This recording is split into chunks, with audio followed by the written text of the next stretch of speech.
This was supposed to be a fun camping trip, but now we're broken up. Aw. Sounds like a bad camping trip. Right?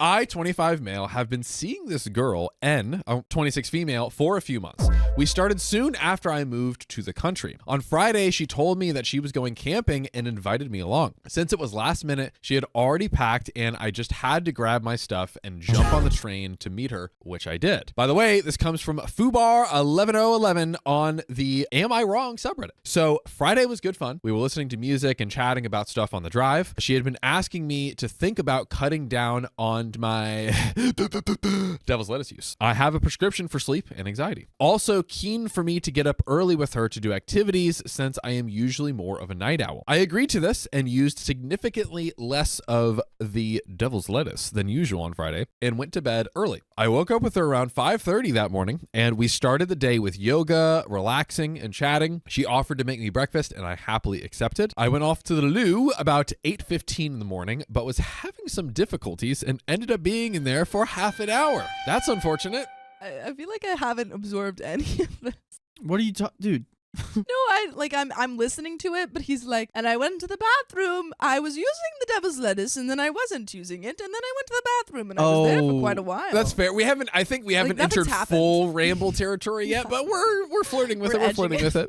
Oh God, gooning it. So when I got back, Nancy had packed up everything and seemed cross. Now we're getting into it. Here we go. Just plot lines. Plot lines. She said that she had been waiting for me and had been wanting to go out paddleboarding. I said sorry and explained that while it took a while to crap and said that I understood that she felt like I had disrespected her time. I'm like, sorry, I was having IBS problems. I didn't know that would disrespect your time. It happens. It happens, ladies and gentlemen. It happens, okay, guys? Let's put some respect on his name. Apparently.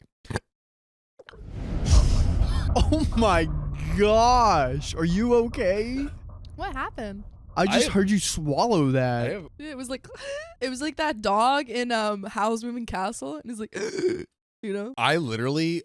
He just inhaled. No. I don't know what just happened. It was like air just went whoop, whoop, whoop. Completely. I didn't do anything. I was just like, that was John scary. But I'm completely fine. John almost died. I'm alive. He I'm did. alive. We're going He to keep did. reading. Listen how great my voice is. So not dead. So apparently. Oh, right. Oh, I thought you were pointing at the True. You're okay. That's good to know. Apparently, I didn't reassure her in the right tone, and she told me to F off. Ouchie. I said I didn't feel like I deserved to be told to F off. And she said it again. I then started making a CBD vape because I could feel myself getting aggravated. She asked why I was having it, and I said because I don't give a crap. Like the one I just dropped in the potty. I don't give a crap. I drop him.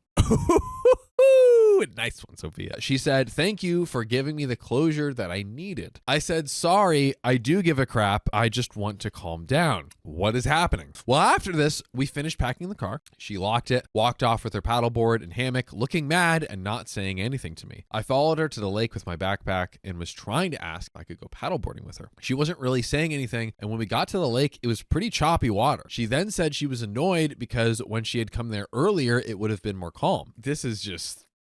she put up her hammock and it was blowing in the wind quite a bit. In hindsight, I probably should have recognized this danger more. Put an ICU in the comments if you see what's about to happen. But I've only been in a hammock a few times, whereas it's something Nancy loves, so I assumed that she didn't need or want my advice. It felt like she was pissed about the paddleboarding and me having a vape, and I didn't know what to do or say. I had put my bag next to her hammock and it had my phone in it. Note that we live in a generally very safe country, and I was getting very poor reception in most places in the campground, so I wasn't really using it or thinking about it at all. I walked down a path to go look at some boats, which I did, and then I saw another beautiful path where I decided to continue on for a bit. I didn't say anything before I left, which was bad. More ICUs. But also, she was literally telling me to F off about 10 times that morning. So it seems OP might indeed be effing off. Foreshadowing. In my head, I was getting some space and time to process. I walked around the path for maybe 20 minutes and then I came back. I was feeling much happier and I wanted to try and just move past stuff and enjoy the weekend. It's going to work out perfectly, I Sophia. think everything's going to be fine. I think Nancy's going to be like, oh, I'm so glad that you had your moment alone without Yes. telling me. Yes. And now let's go paddleboarding. Let's go paddleboarding.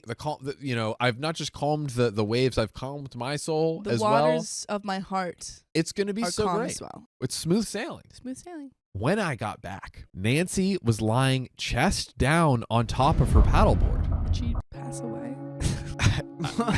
I don't know. I don't know if that's like on the ground or in the water. I thought she was just chilling at first. So I sat on the paddleboard and tried to talk to her. It became clear pretty much immediately that something was wrong. And I went over to her and she said she had fallen out of her hammock and that I had seen it. I was really, really concerned because she said she had fallen on her head and neck and was also confused and didn't know what to say about the accusation. So I guess she's just like in the water or on the paddle on the paddle boat grounds, because they maybe? don't. I think she's on the ground. Yes, I fell out on my paddleboard on the ground. Yes. Yeah. Like, I think I'm picturing this. Hammock. Yep. Hammock. Yes, Paddleboard. She's in hammock. Floop, that's what I see and too. then she just stays there for 20 minutes. Great visual representation without using non-visual humor. But that doesn't make sense. What do you mean? Have you ever been in a hammock? Yeah. It's hard to fall out of it. Not really. Well, it sounds like It's kind of, I mean, like, once you're in the hammock, maybe Pretty- like pretty- a nylon camping hammock. but like Oh. getting into a hammock, Okay, pretty I easy to could see fall that. out. I could see that. The Because I'm like, threat- if you're in the hammock, no matter how much wind blows, if you're in the middle, like no. if you're in the middle of it, you're not going anywhere. But I feel like she was trying to get like one of those hammocks that's like hard, like there's hammocks that are hard to get into. Yeah, the ropey ones are a lot more challenging, but the nylon ones, like camping ones, yeah. those are, anyways. I didn't see anything or hear anything. I don't know why or what exactly happened. I walked away while she was looking at getting in the hammock, so I guess it did happen soon after I walked away. So it's like, hey, I literally fell out of the hammock and you just moseyed on down and had a nice little walk. Hey, yeah. Nice little reflection time. And then she literally stayed. And she's like, she just stayed there. She was like, "Get back. He's gonna be. She's gonna be so sorry." you abandoned me and I'm stuck on the board.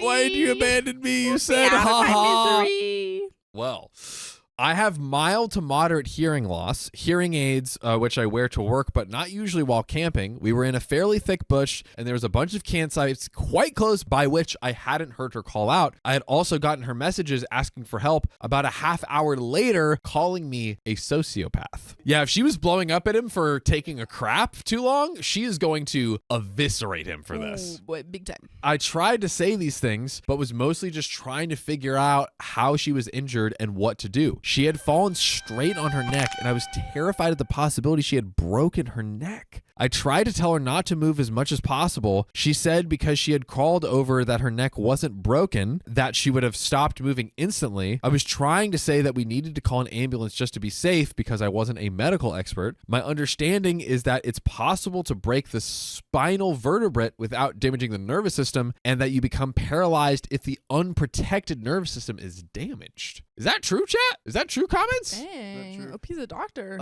Also, read this. She 100% staged the fall, says Ray Ray. I agree with that. That's my conspiracy theory. We're doing a poll. I don't know if I think that she just fell, and I think she like dramatized it. I think she fell and dramatized it, and that this is a perfect storm scenario to where she can like super overly react. Yeah, and and blame OP it on does him. have reasonable alibis as to why he didn't hear, why he walked away, his phone didn't go off, but she's gonna use it to just Crank it up a notch.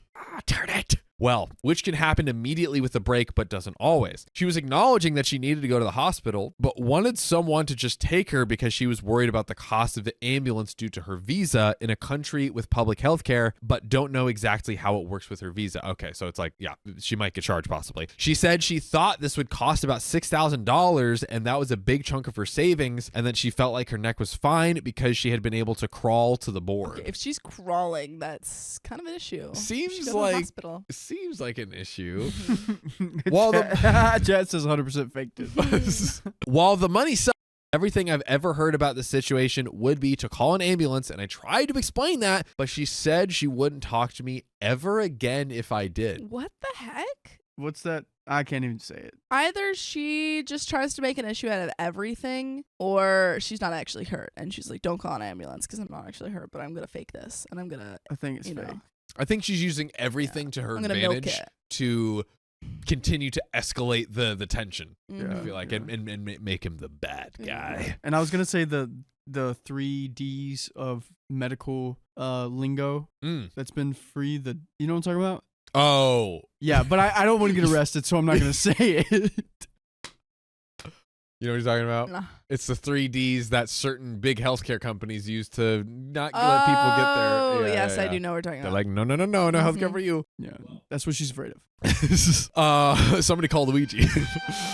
I still feel like I should call the ambulance, but said that I would run and get help to get a second opinion. I ran around a campsite and saw some friendly looking people around our age. I ran over to them and tried to explain as best I could, and two of them, a man and a woman, came with me. The girl went off to find the park ranger, and the dude seemed to know first aid and was checking things and understanding what had happened. He asked me to gently touch her heels and see if she could tell which side. She could, and put a towel over her so she wouldn't get sunburned. So they covered her up, and yeah. To me, I'm like, if you can't get up, it's a problem. Yeah. If you literally can't, like, who cares if you crawled over? If you had to crawl, you should probably go to the hospital. Michelle Evelyn says it's 109% fake. If she was actually her, I don't think she would be as stingy. Yeah. Like, what's he supposed to do? She's yelling at him for not doing anything, and then he's like, okay, let's do something. And she's like, no. I'll never I'll talk break to up you with you if again. you do. And she's just like crawling around on the ground. Yeah. I do have an okay story time about ambulances after this. That Oh, happened boy. over Christmas break. Whoa. Oh. And Whoa. also, it's gonna hurt whenever this is actually true, and we're making fun of her for faking it. Right? Are you ready, Sophia? They're like, ooh, she was right. She couldn't. Mm-mm-mm. Dang. That's what we're going to say to you in comments. They're going to be like, mm-mm-mm, Sophia. Mm-mm-mm. Well, everyone was with me, Oh. so you're all coming down too. So I was happy they were there to help and advise. The dude was saying that because we weren't experts, he also felt like she needed an ambulance. And when the girl and the ranger got back, they were saying the same thing. At this point, I called the ambulance. The reception was atrocious and they weren't hearing 90% of the things I was saying. I was rushing around trying to find better perception, trying to communicate exactly what happened, and trying to figure out exactly how to give directions to a rural spot, and also trying to relay instructions to everyone else. OP's running ragged. Ambulance said they would send someone immediately and asked if it was easy to find in the campground. I wasn't really sure, and the girl and the ranger said someone should go to the corner to wait and encouraging me to go.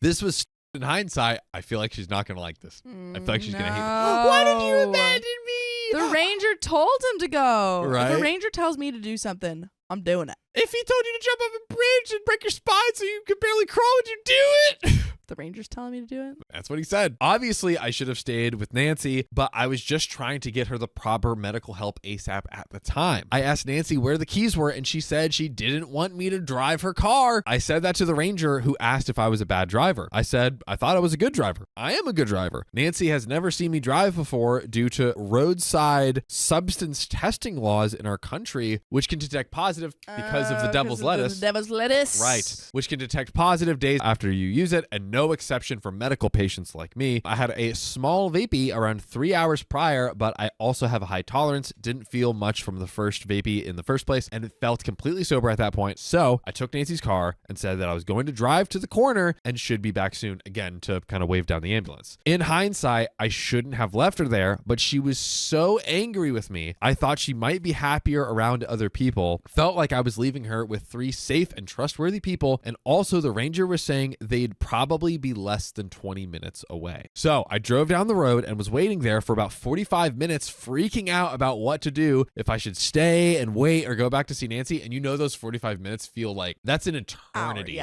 When you hours. feel like you know Nancy's just like Fuming. boiling with rage, sunburnt under her towel, and starting to panic about not being there, but also worried that if I left, the ambulance wouldn't know where to go. I was also getting basically no reception on the road, so I couldn't call anyone. God. I eventually decided to try and call the ambulance again. Reception was so poor, we needed to communicate with button presses of 0 for yes, Whoa. 0 for no. That's a smart idea though, I guess, but that's terrible. I drove back into the campsite and managed to communicate more and got a better idea of when they were coming. morning, I went back to Nancy and the ranger, and only the ranger was left at this point. But okay, kind of crazy that the ranger doesn't have some sort of like ability, radio to call for like, because this is, I mean, I feel like that's what a ranger's supposed to do. Yeah, that's what he's there for. That's literally his whole thing is like to make sure that people are okay. He should totally be going and getting that ambulance. He's like, hey, you random civilian, go get flag the down the ambulance. That's crazy. That's his job.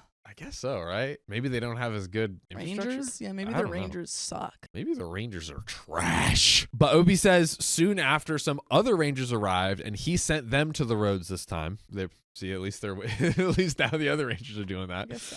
I was sitting next to Nancy trying to reassure her and also chat to the ranger. After a bit, the paramedics finally arrived. They listened to what had happened and talked to Nancy. They checked her neck and determined it wasn't broken. Amazing. We're safe for that so far. They sat her up. They gave her some basic pain relief and asked her pain level, which she said was a 7 out of 10. They said that she had a concussion and gave an information sheet on how to handle that. So see? Dang it. The medical professional said she has a concussion.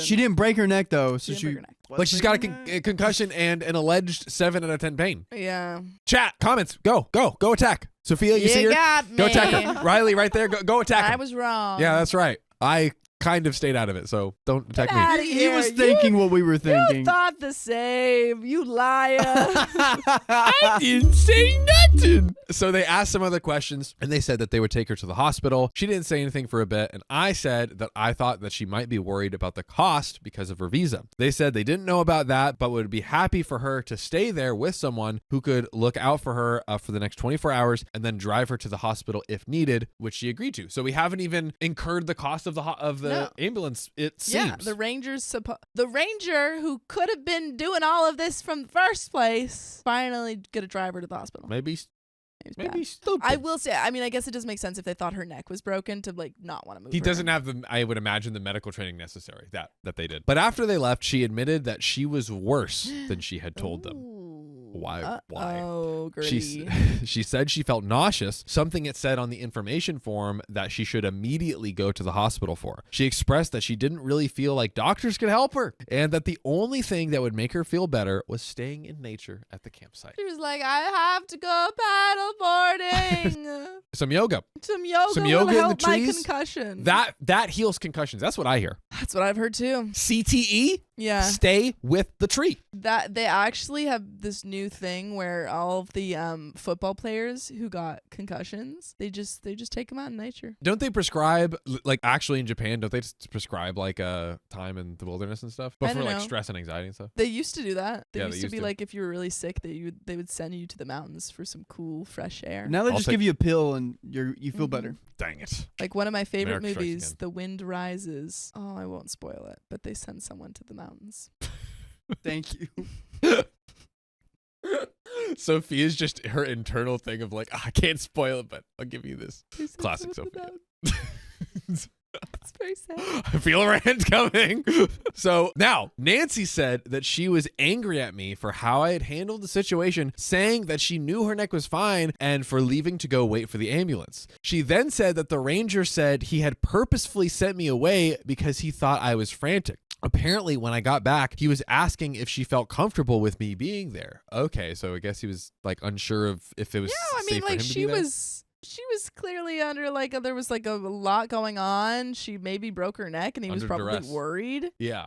Yeah, like, And hey, do you feel yeah. comfortable with this guy? The Yeah. ranger's trying to get the read of the situation. Also, So- she's like clearly hostile towards him. She's Yeah. like, F off. yes, It's your fault. So clearly the ranger's like, oh, maybe she doesn't like this guy. which is a good thing to Yeah. double check, I think. I was honestly feeling humiliated hearing that he had said that. I felt like I had been doing everything I possibly could for the last 2 hours at that point, and she was angry at me for how I handled some difficult spur of the moment decisions. We went to her car, and the next few hours were kind of a blur, but I'll try to explain as best as I can remember. I know I effed up a lot at this point. Do we agree, chat? Honestly, no. I don't I think feel like agree. OP's not really done anything that bad. Like he was in the bathroom for a while. Hey, Maybe going off for 20 minutes, like without saying anything, that's like the most thing. Bobby says, haha, yeah, right. She is toxic. Yeah. That's just what I'm seeing. I did get a haircut, Nikki. Thank you.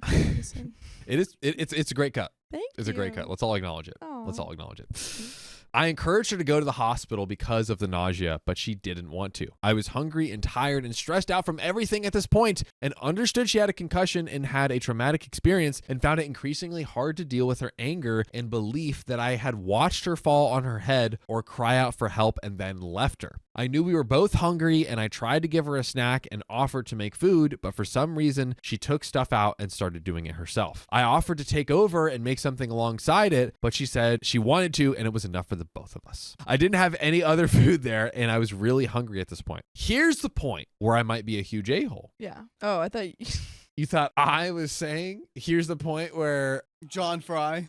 John Fry, was a huge yeah, I was a-hole. like, okay, tell me. I didn't spend enough time saying what a great haircut Sophia had. I did not ask Why are you more. focusing so much on the story? I didn't ask more about the Winds Rising movie and allow a long, illustrious rant of. John's the a-hole.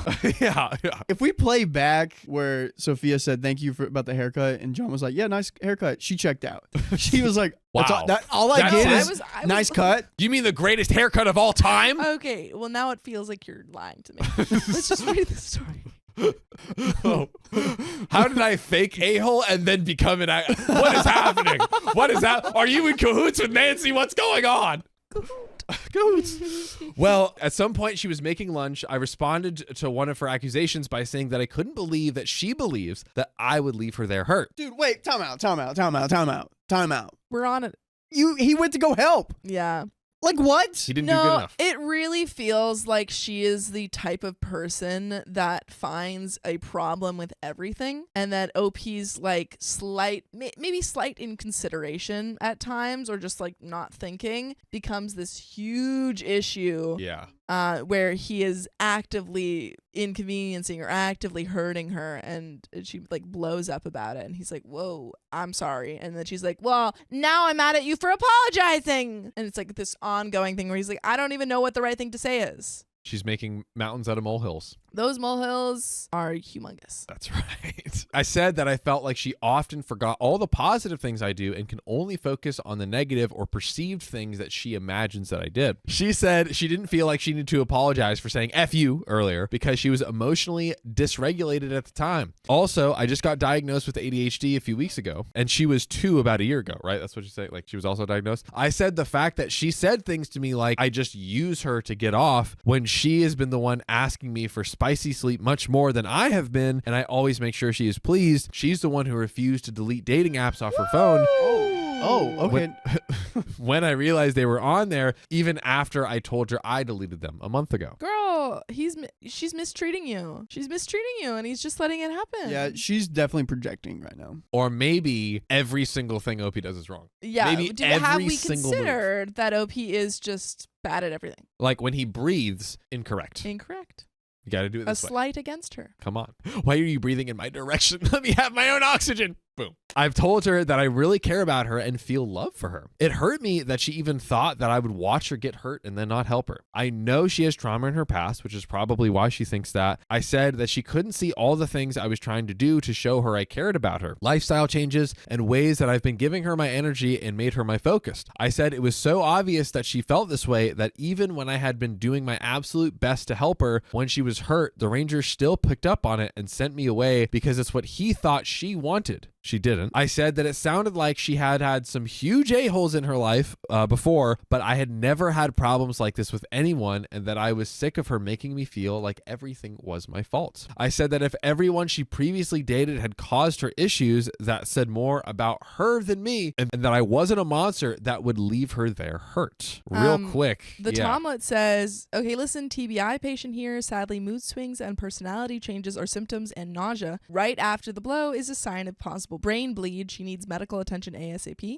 I do think she needs medical attention. However, I don't know if it's necessarily a mood swing, because it does seem like she was doing this before. Yeah, like even she was doing that the whole day. Like when he had just used the bathroom and she was like, F you. That was before any of this went down. Yeah, I mean, basically what OP described. I mean, so really quick, do you think OP's an a-hole? Reading the line back again, I said that if everyone she previously dated had caused her issues, that said more about her than me, and that I wasn't a monster that would leave her there hurt. Yeah, I think that's fair. Yeah, I mean, He is, I believe he is definitely, he's like just telling the truth I there. think so. Yeah. You know? Yeah, but he's the boyfriend that can't do anything right. Yeah. He can't.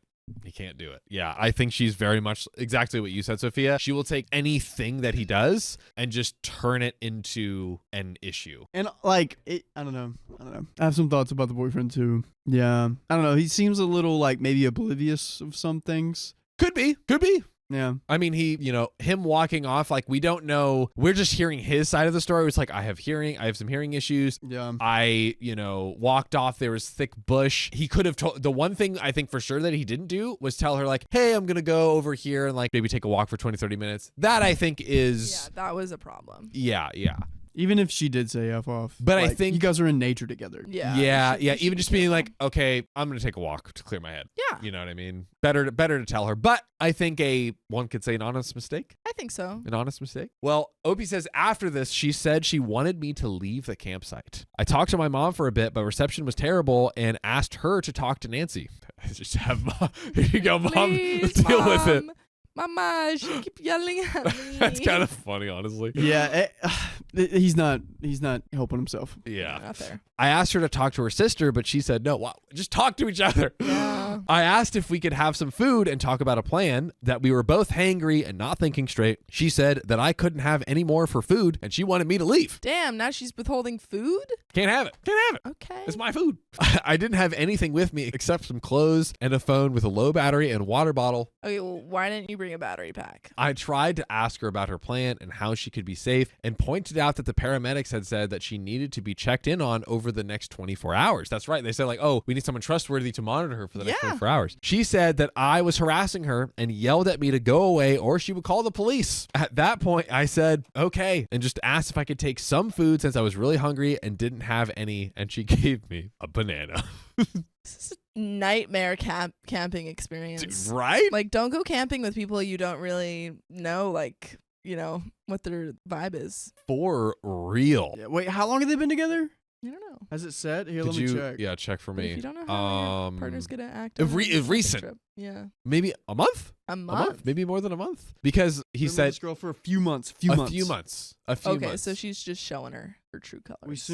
We started soon after I moved to the country. So he like has moved to a new country and has been with this girl for a few months. See, this is why I never go camping. No, you don't go camping because you don't like being sweaty outside. I don't mind being sweaty outside. I just like having the ability to take a shower after I'm sweaty outside. They have shower places. They have rivers. That's not a shower. that's nature's that's Mother Nature's bath. Yep. How could we deny Mother Nature, Sophia? Fun fact, if you find a waterfall, what is that, John? Nature shower. I mean, it would have to be like a really small waterfall because that's a lot of pressure. It would like crush you. Speaking of waterfalls, maybe we'll see one in a month. Who knows? Ooh. Who knows? We don't know. We're planning. Exciting. I shouldn't have said that. Now I'm gonna expect and be disappointed. Yeah, when I know, right? Better freaking see a waterfall. I'm a dummy boy. I do dummy I stuff. want 3 waterfalls now. Calm down, kids. Well, back to the story. Opie said, I said goodbye and that I hope she would be okay and walked to the main gate. I realized that my phone was super low on battery and not charging and my battery bank was empty and I was trying to get an Uber or something like that and it died. So I felt like I had no choice Oh, dang. but to go back. We're the Rangers. Right? Yeah, call him back. Yeah. Also, wherever you are are not getting an Uber, my guy. Yeah. You're like the ambulance could barely come out. That's true.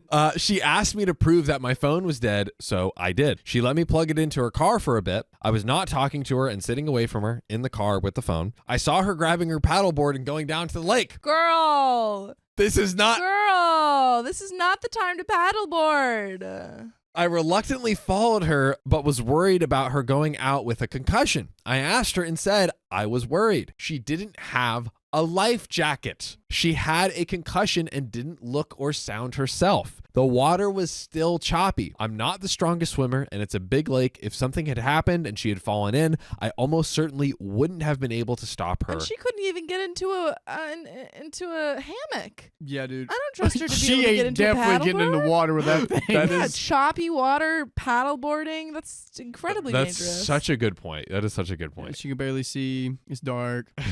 I tried to point these things out, and she just said that I was catastrophizing. Is that a word? I was gonna say claustrophobia. No, like Or like making everything like thinking the worst. Making it a possible. catastrophe. Yeah. New word. Didn't know that. I acknowledge that I might be. I wasn't a concussion or paddleboarding expert. Yeah, but the experts came and said, go get checked out. Yeah. I said if she could call one friend she trusted and they said it was a good idea, I would let her go. Good strategy. She tried calling her ex. What? Now friend. Time out. Current oh my friend. God. Time out. No. That's the third red flag I've seen. That was the first person she called. And she still has dating apps on her phone? Can we ask ourselves a question? WWSD. What would say a WWSDD? What would Samuel Donner do? He would go paddleboarding. He is friends with many of his exes. He loves to do things like paddleboarding. It's true. Maybe he calls one of his exes who's a... He likes not going to the doctors. Huh? He likes not going to the doctors when he's hurt. Well, actually, you know what? He went with his ankle. No, he goes to the doctor. He went to the doctor for Enough. his ankle. Yeah. I don't go to the doctor. That's true. Yeah, stop that.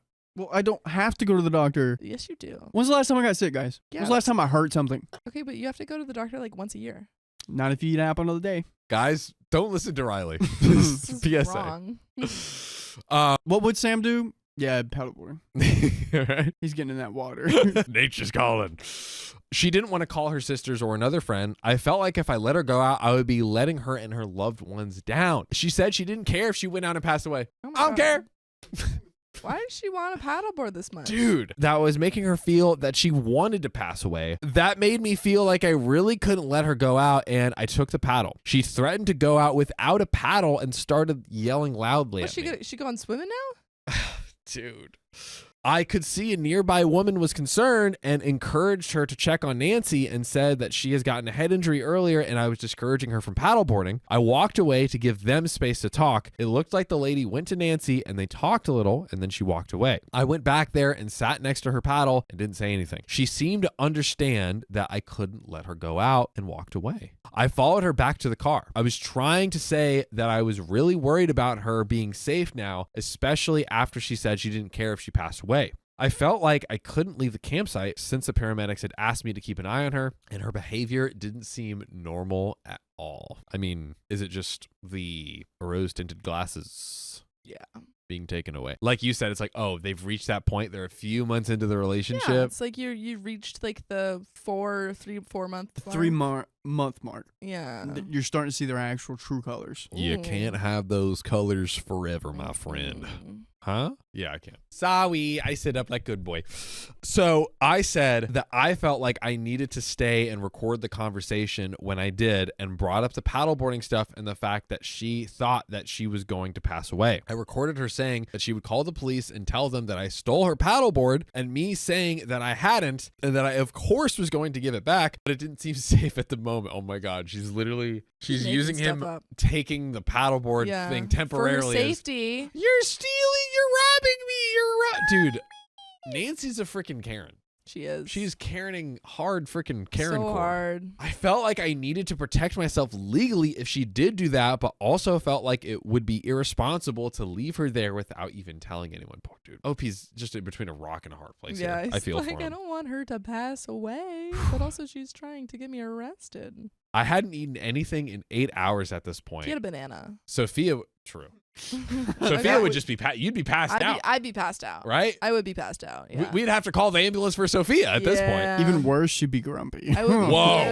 so mad. Whoa. And she was still refusing to share food. So I said that I was going to give her space, but that I was going to eat some of the food. I took the pot and she tried to grab it back, but I moved away. I went and saw her go down to her paddleboard and pack it up. Okay, Oh, thank I thought you were God. going to say, take it out of the water. I didn't know what she was doing, but I was talking to my parents for advice. Then I saw her drive away. Now she just left him? What? In the woods? And she's driving with a concussion. Oh, Lord. As far as I know, this is unsafe. The paramedics had indicated that I should take her to the hospital if she needed to. I hadn't researched it, but have since, and it seems to agree that it's very unsafe. Let me wet my whistle. What's your whistle? They strongly encouraged me to call the police, which I obviously didn't want to do, but they were talking about the fact that she said she doesn't care if she lives or not, and the fact that she had this concussion, the fact that none of us were experts, and what happened if something did happen. I listened to their advice, and the police said they would just do a wellness check on her and that she wouldn't be in trouble, and they would call an ambulance if they needed it. That seems pretty good. A wellness check, right? Yeah, I think so. And it seems like he's calling, like, not whatever the 911 is, like, hey, here's the situation. What do you think we should do? That's like a good just approach. checking in. Yeah, because it's like you're not sure, right? Yeah. 100%. They asked the campsite we had been staying at and her home address. I messaged her before I called them, saying it felt like I needed to. And I was worried about her and the other people on the road. She saw this message and didn't respond. Left on red. Ouch. And then after I called, reassuring her that she wouldn't get in trouble, that I loved her and was just worried about her. Opie's trying He really hard. Yeah, like I really think that not only can you not fault OP, because it's like in these like these are kind of like Big, in the moment. Yeah, hard things to deal with and to know how to react to. Yeah, and I feel like OP has done The best he could do at the least. best he could do, and pretty much the right thing at every turn. Yeah. Kimberly Fine says, take her to Amber Heard and let them just frame each other like a feuding summer camp rivalry where they just take turns getting revenge in the cover of the night. True. Very specific. Very specific. After that, I realized I needed to try to look out for myself. Dark, I didn't have shelter or water, and my phone was almost dead. OP is against Mother Nature. Man versus nature right here. Yeah. What is it? What is it? You're facing, there's like a saying. What? Facing the elements. Facing the elements. Yeah. Against the elements. I had food that I had taken. I was only going to have some of it and said so when I took it. Thief! Yeah. Arrest him, officer! Oh, what if the reason she didn't respond is because she's like, perfect, I'll tell the police that you stole from me my paddleboard and food and have you arrested. Yeah, and then he's going to be, hey, she got a concussion. And then she left me in the woods alone. And then, but this is going to be a bad time. Then she'd be like, oh, yeah, he's high. And then because he had the devil's lettuce a few days ago. Dang. Oh, She's this gonna could take be this man down. this could be so Find the bad. ranger. The ranger, come back! I tried getting an Uber or a taxi, but was in the middle of nowhere and no one wanted the job, and reception was still making things really difficult. At some point, a few hours later, I saw Nancy turn back into the campsite and drive past me. Not sure if she saw me. She messaged asking what I had done and the things I had stolen, meaning the paddle and the pot of food. I said they were down at the road with me. She could get them now or I could leave them with the police. She didn't respond. About half an hour later, I realized that my phone was going to die and I wasn't getting out that night, and messaged her saying that I was on 4% battery and that I couldn't get out of the campground, and to please let me know if she was there, and that I was going to be by the lake for a bit and then lock myself in the bathroom for the night. Where is the ranger? Yeah. Go find the ranger. They went home. Is there like no one on site though? Yeah, if it's a No. campground, isn't there Gotta anyone be there? one person. They lock it up at night. They like, all right. No one but can come in and out. for an But, like- overnight campground? I don't know. I feel like they're like OP keeps seeing people throughout the day. There's gotta be like it wasn't night the whole time. You gotta go find some people, man. Yeah. She replied that I could have her tent if I didn't say a word to her. You gotta shut your lips to earn this. I asked her if I could also charge my phone, please. This was on Instagram. She sent me other messages on WhatsApp that I didn't see until the next day, sharing her location and saying that I could have her tent, but that if I harassed her, she would call the police and let the whole campsite know. Why are we threatening here? Call the police, please. Please call the police. Call someone. She's starving me and I can't get home. He stole my paddle! Lock him up. I didn't see those messages then. I went down to the lake and my phone died, and I wandered around the campsite until I found her sitting next to her car. I gave her her paddle, put the food in the picnic basket. She packed up her stuff and gave me the tent. She had her air mattress set up in her car. She often sleeps like this. I said thank you and asked if I could also charge my phone, please. I felt completely helpless. Didn't even have a flashlight to set up the tent. Without it, the tent wasn't even set up. Oh, dude, this is terrible. What? Okay. I also would not put your phone in the car because she could just drive away with your phone in the car. Also, I feel like, okay, maybe she says no to this, but maybe you just say, hey, please drive me out of here, and then you can drop me off at the police station. There we go. Yeah, Let's do that. Just drive me to a location where I can Reception, get back myself. and then we can part ways. Just don't strand me at the campground. Yeah. But he did steal her paddle. And her food. Oh my Maybe not. gosh. Okay, new plan. You take the paddle. Mm-hmm. You get into the river. Ooh. You paddle out of the campground Nah, until you nah. reach people. This is the plan. You take the paddle, you hit her in the head with it. Her concussion got worse, and you drive her to the hospital. Steal her gun. Oh my god. That's what I'm gonna be doing. Or just like take her car and then drive her to the hospital Well, and be like, she refuses. Well, she refuses, so you have to hit her in the head with You gotta the hit her. paddle board. no, You we just gotta put her in hit the her. car, child lock, boom. No, you gotta hit. You gotta. But That she's in concussion the- gets Stop it, worse, Riley. man. Stop it. So I felt completely helpless, didn't even have a flashlight to set up the tent without it, and I was just done at this point. She said no. I said, please, please. And she told me to F off. Classic. And go ask someone else. Then her phone was ringing and she asked why her flatmate was calling. I realized the police must have gone around there and said that they had asked for her address and reminded her of the wellness check. Because remember, he had asked for the wellness check. They haven't come over yet. I went and asked someone and was able to get some charge. And luckily, their battery bank also had a flashlight, so I could also set up the tent. At this point, I ate half the food in the pot and knocked on the window to show that half of the food was still there. Opie's like, look, I'm not eating all He's showing the food. receipts. You got to commend him. And put it on the roof of the car. I then pulled the picnic blanket into the tent, wrapped myself up, and was getting ready to sleep. I heard a car outside and footsteps and thought it was the ranger. But then I heard talking and Nancy said my name and then someone said, OP. I said, hello, and opened the tent to 2 cops. I came out of the tent and then asked why they were there. I said earlier Nancy had fallen out of the hammock and got a concussion, not really knowing where to begin and feeling horrible at this point. They said they didn't care about earlier. Why are they here now? I tried to explain why I called them about the argument and the paddleboarding thing and driving away, and that I was just worried for Nancy's safety and unsure of the right thing to do and was really sorry if I had wasted their time. They asked if there had been any physical altercation, and I said no. They asked if I was worried for my safety, and I said no. They told me to stand by and then went and talked to Nancy. OP should have said, yeah, she stranded me multiple times and she Yeah. refused to give me food. Like, that's your safety. Yeah, I feel like Bro's not smart. Let's just be for real. yeah, Bro is yeah. not- Like he can tell them like more of it. He's just like, Yeah. oh well, he's not checking the boxes that they're giving him. But it's like, look, guys, she stranded me, she abandoned me. Whitney Anderson says she's about to get him Yeah, she's going to be like, arrested. he stole my paddleboard. He stole my paddleboard. He won't stop harassing me. He's following me everywhere. He's high. Yeah. It's about to be bad. Mm-hmm. They told me to stand by and went to talk to Nancy. They talked to her for a while and an ambulance came to check on her. Now, I had not asked for an ambulance to be called.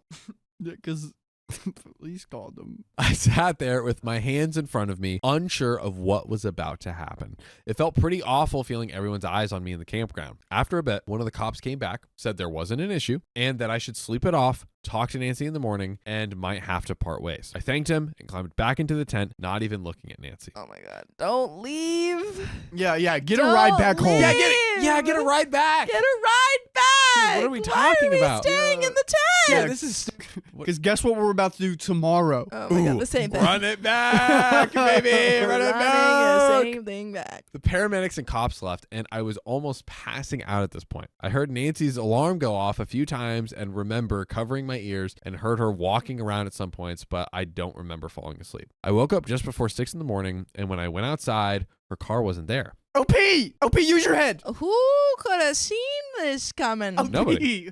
All you had to do was just get a ride back. And then you could have taken an Uber and gone home. Well, check out this next part, okay? You might eat your words. She had left behind the pot of food untouched. Oh, at least And he her has trash food. bag. We have food and trash. What more do we need? If we're Bear Grillsing it, we're good to go. I messaged her. I'm going to leave the campsite soon. How? We don't know.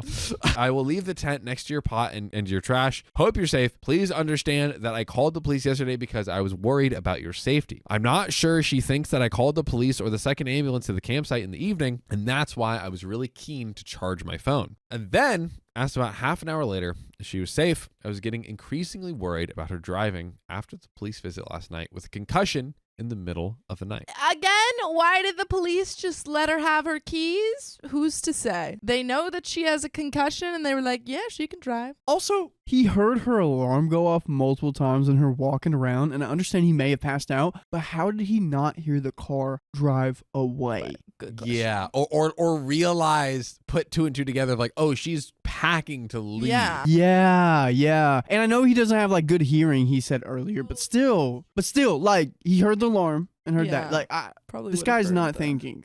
Yeah.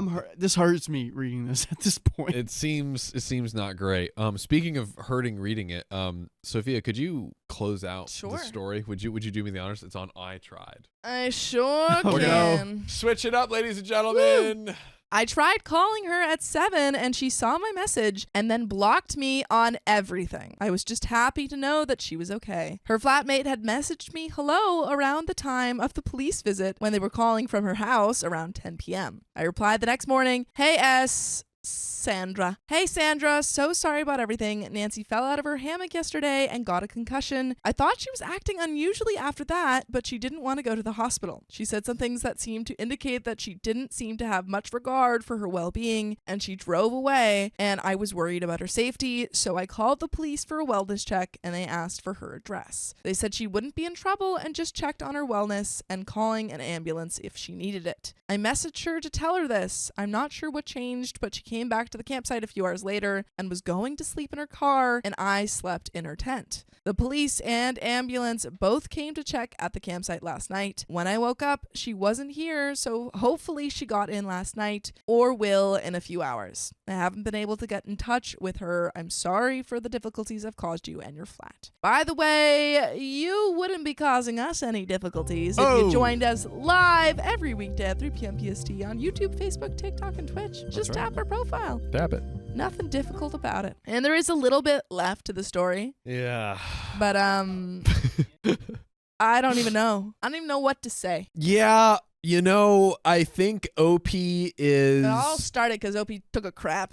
You know, if only he had just taken some Tums or something. Mm-hmm. Yeah, I feel like OP's... He's trying to be the best. He's trying to be a good guy. This chick is crazy. And, you know, he should have just said, like, hey, I'm going to pee. I mean, but at the end of the day, like, I think he should have left with the police when they came over. But, like, That's what I think. They did say, like, hey, have someone watch her for 24 hours. And it's like, okay, well, if I leave you, then what if your condition worsens or something really, really bad happens? You know, it's like, I don't. What do you do? What are we supposed to do here, Sophia? What do you do? What's the perfect answer? I think you say to the police when they say, hey, are you fearful for your safety? You say, she has been acting very weirdly. I think I recommend that she should not be driving, and so did the paramedics, if there's any way to take away her car keys and you guys drive her back or something. And you say, I am fearful that she'll leave me out here again, which she has already done.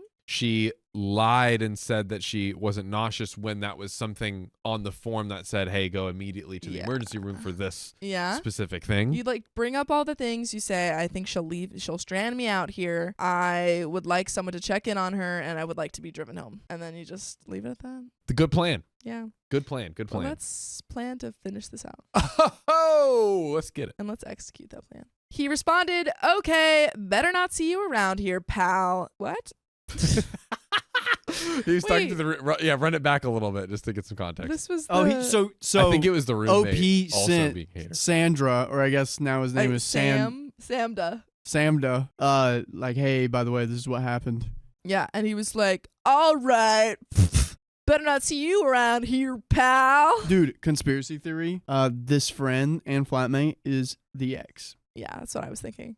Oh, also, I think it was Michelle Eveline earlier said the ex got her into paddleboarding, and that's why she's so obsessed with it. Oh, J Rose says you cannot control another person. He did everything within reason in his power. Time to wash his hands of that demon. Yeah, that's so true. I mean, like, he can't do anything to make her do anything, but I think he could have been a little bit more smart.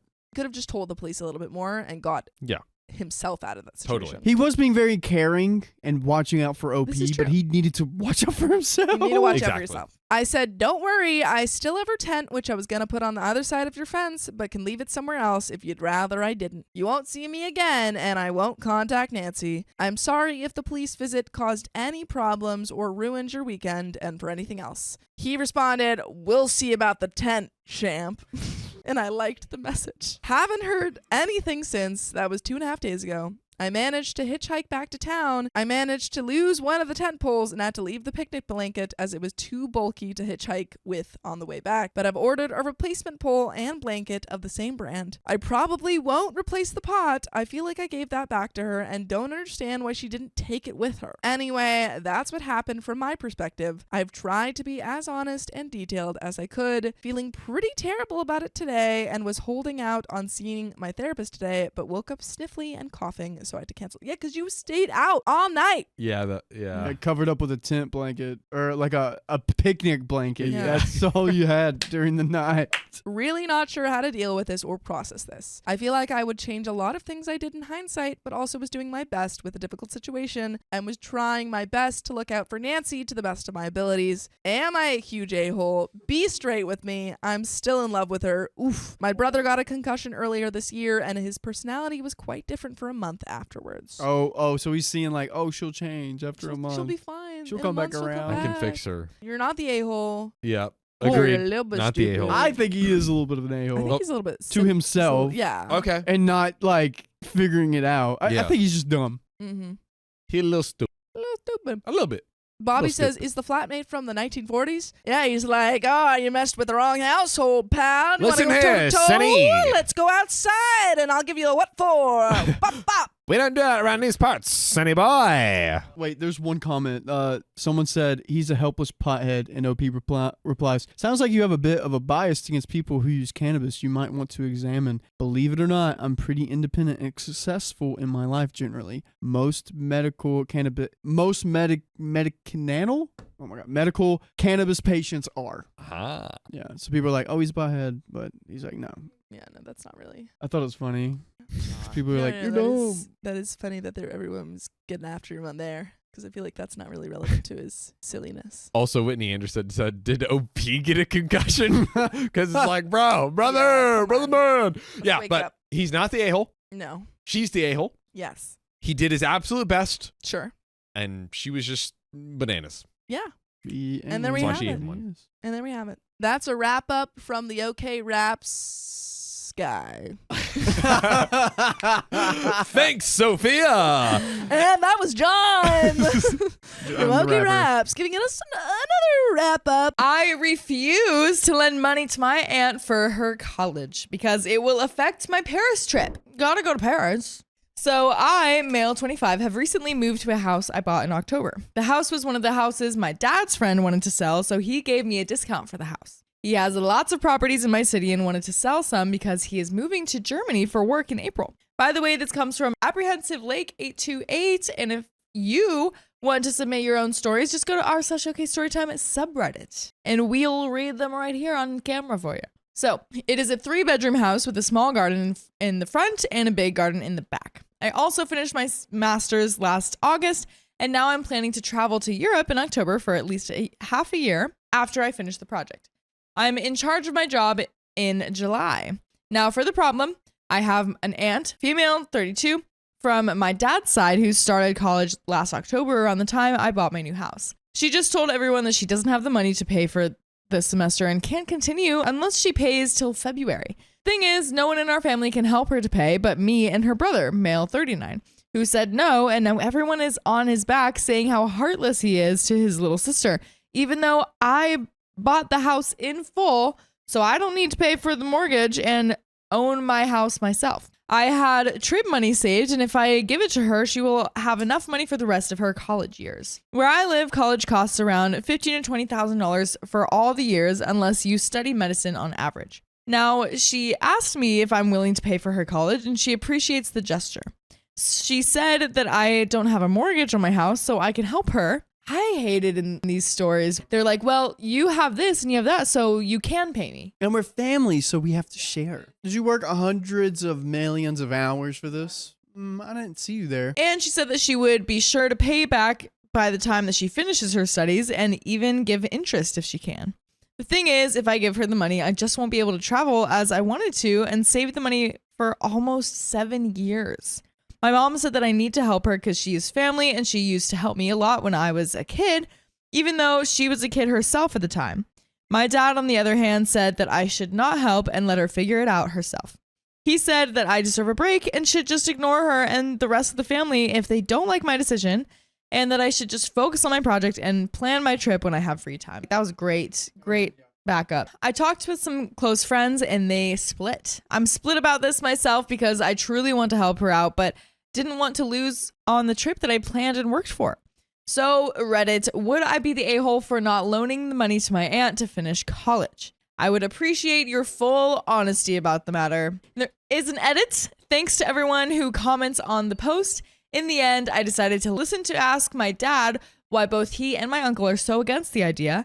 My dad told me to talk with my uncle because he doesn't want to shame her. Well, after he said that, I went to my uncle's house and asked him why he didn't help, just to know if I really should. And he said to me that she will most likely not pay back by the time I need the money, or she will stop learning again like last time. Oh boy. Something I didn't know is that both my dad and uncle helped her in the past when she tried to go to college a few years ago, but she dropped out and didn't return the money to both of them. My dad and uncle decided to forgive her and not let anyone in the family know about the money because she is their little sister and didn't want her to be shamed by the rest of the family after what she did. After what he said, he told me I should keep it secret from everyone, but also not give her the money because he and dad think that she will just waste the money and drop out like last time and just use the money for myself and no one else. Because of that, I chose to call her this morning and tell her I know about the last time when my dad and uncle gave her money, and even if I wanted her to succeed, she should have planned her college days better. Honestly, that's really true. If she knew that she didn't have the money for this, she shouldn't have done it yet. Or she should have, figured out her money situation before she, begs the other people. I may have been harsh on her, but she got the message and said she won't ask me again. I do hope she finds a way to finish her academic studies, but I'm not going to help her after what my uncle told me. And there is a comment. Comment number 1 says, not the a-hole. Being family does not require you to sacrifice yourself and your wants and needs to help her. Do not do this. You will regret it. Let me, 56 female, give you some old lady money advice. Never loan money you need because often it becomes a gift that you never get back. Unless there is a loan agreement in writing, you are most likely to never see this money again. Never make yourself responsible for the financial needs of people to whom you are not married, related by birth, or adopted. It's fine to help others, but never destroy your future to do so. Your aunt's education is her responsibility, not yours. Facts.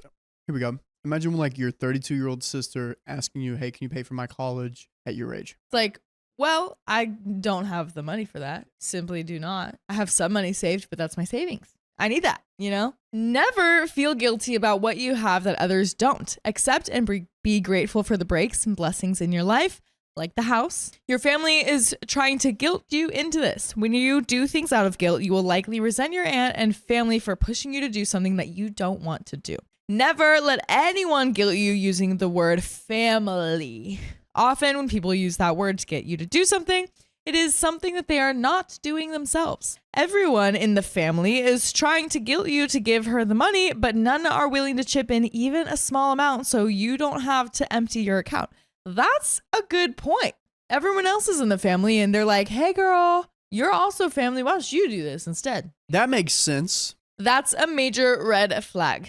Be careful to whom you give money to, as people will become financially reliant on you, play on your guilt, and make you feel responsible when you are not. Find out what type of person she is when it comes to money. Does she borrow and not pay back? Is she reliant on others for money all the time? Always pay attention to red flags. There is a reason her own brother will not give her the money. If you can find out why, it is better to learn from others' experience than to find out the hard way on your own. And we did find out why. You will always need money. You're young, but you need to plan for your future now.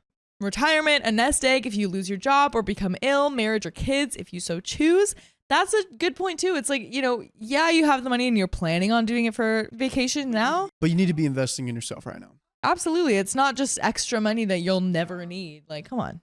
But we have an update. So far, what happened after is I got calls from some family relatives from my dad's side telling me that I should have helped her because this is what a family is for. And I act like an ungrateful brat for only thinking about myself and ignoring a close family relative cry for help. Well, this pissed me off, and I chose to write in the family WhatsApp chat about how much I hate them for thinking that just because my aunt was done with her money and chose to go to college, even though she didn't have the funds, it wasn't my responsibility. And if they want to help, and why don't they chip in to help her out? Or do you just really want to help yourself and just act like all high and mighty in front of everyone?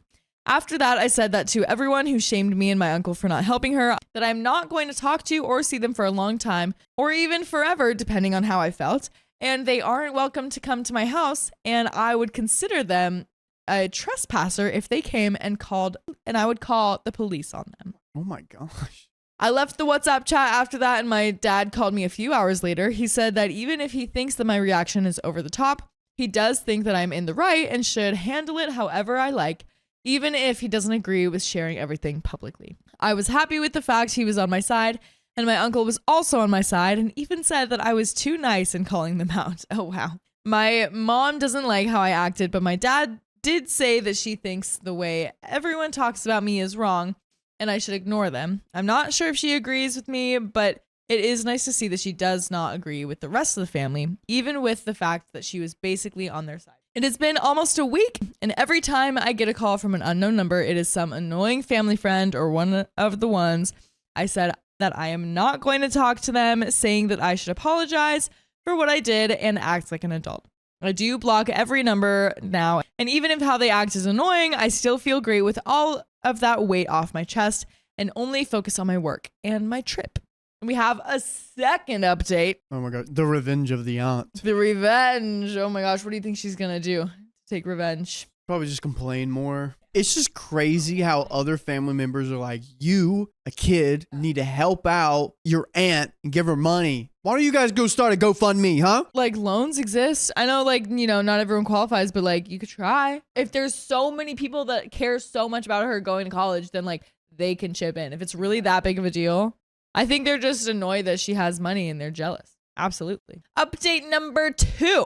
Hey, I was not expecting to post on this account, but as you can see in the title, things happened last week that I wanted to share on Reddit. This is an update on my Am I the A-hole and my true off my chest. TLDR, my aunt needed money for college. I could have helped her but chose not to because she already got help from my dad and uncle in the past, didn't finish college, and didn't pay them back like she said she would.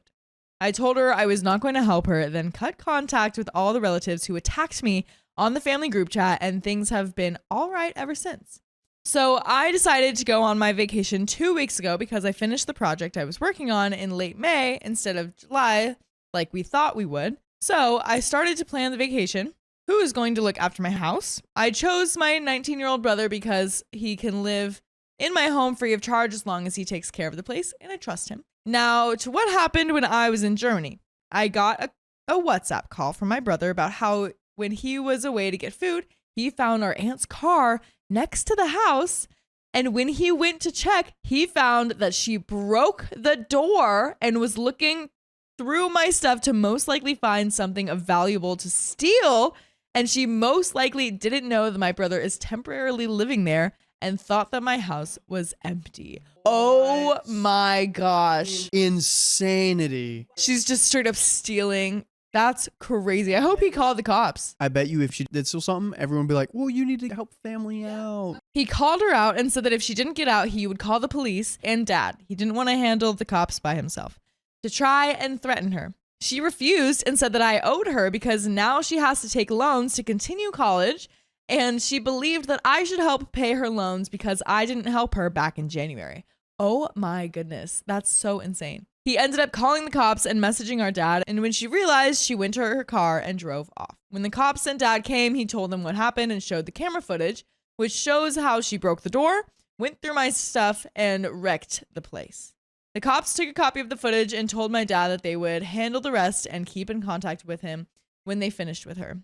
He told me that they caught her later in the night in her friend's apartment, and they were going to charge her with breaking and damaging my property. My TV, PS5, part of my games collection, my gaming PC, and stuff I don't care about as much as them. So now she's in jail and has a court hearing, and I need to be in the trial. Whoa! Holy cow. How people fall so low. That's crazy. Dude, this is like really satisfying to hear about. Oh my gosh. I would say like, yeah, and she also broke like a super rare Lego collection. I can't find like my golden rocks. Like, There you go. Luckily, my dad's lawyer managed to only need me to be through Zoom instead of coming back to my country for the trial, as long as my dad will be there to represent me as well. Well, I feel like crap on my vacation, even though it has been a week. I didn't know my aunt was capable of doing something like that, and some of the games she damaged are old favorites of mine.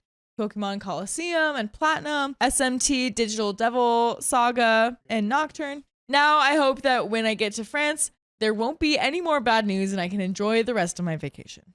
At this point, I just hope the train ride will be nice. Edit. Hey guys, sorry for not responding. I had a train to France 3 hours after uploading the post and immediately went to sleep after getting to the hotel.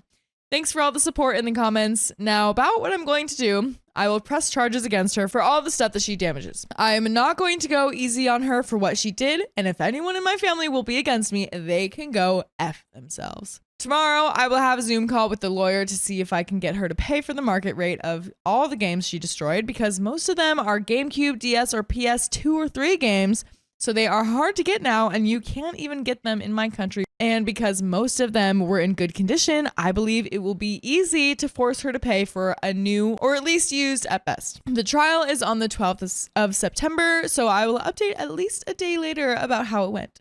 Now I'm going to enjoy my time in France and have the time of my life here before the trial. And we have some comments. Comment number 1 says, oh my goodness, with family like this, you don't need enemies. Honestly, though, I think that like the dad and the uncle were the only ones that knew about like the college before and that they loaned money. They kept it from everyone as to not like shame her.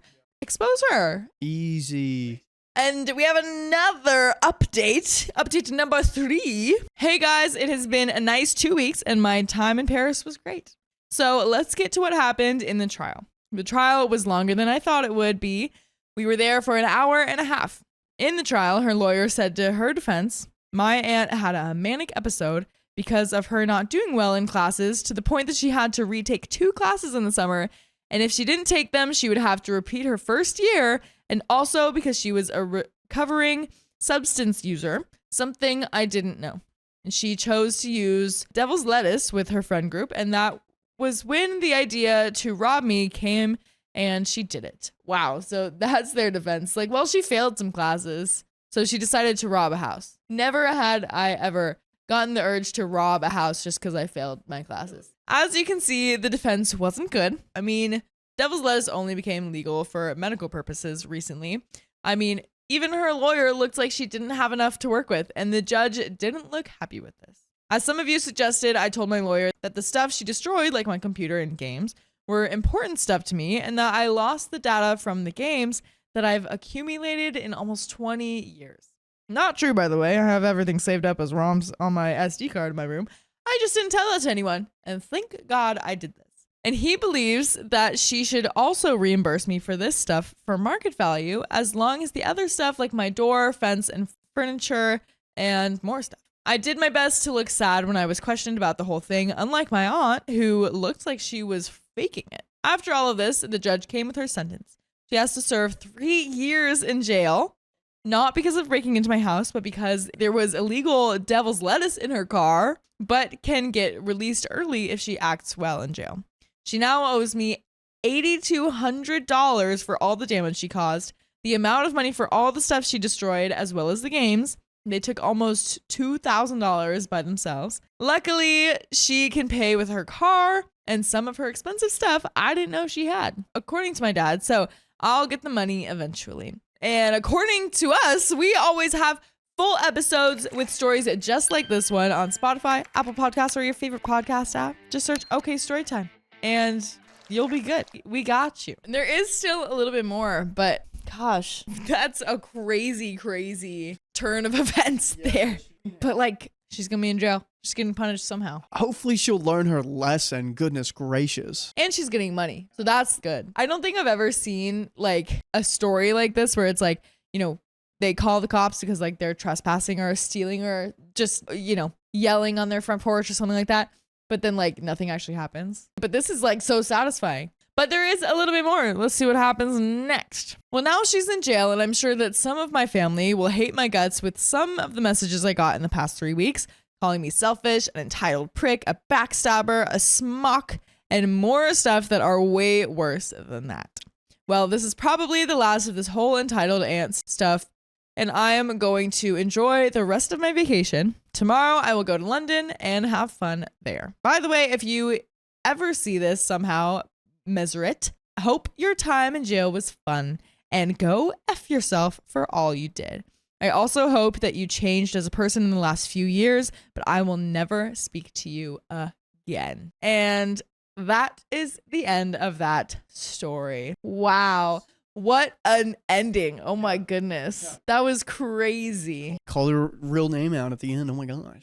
Literally. My wife is obsessed with going to Disney World, and I'm so tired of it. I'll go with your wife. Yeah. Honestly, if you, I'll marry your wife. That's fine. I'm not a Disney adult. I'm not gonna dox myself, but I love Disney. My wife, Jess, and I have been married for the past 13 years. We're both 39. After experiencing financial hardship throughout our 20s and early 30s, Jess and I are now fortunate enough to have the means to travel once or twice a year. The only problem is that Jess literally only wants to go to Disney World. We have been to Disney 9 times now, and every vacation we have ever taken together was to go there, including our honeymoon. By the way, this comes from either Ambassador 54, and if you want to submit your own stories, go to r/OK Storytime subreddit. So we go, we eat Mickey Mouse ice cream, Love we it. wear the mouse ears, we Cute. stay in the official hotels, Okay. we see the characters, Goofy. we ride the rides, we take pictures in front of Cinderella's castle, and we come home every trip. Perfect day. I hope you come home after the trip.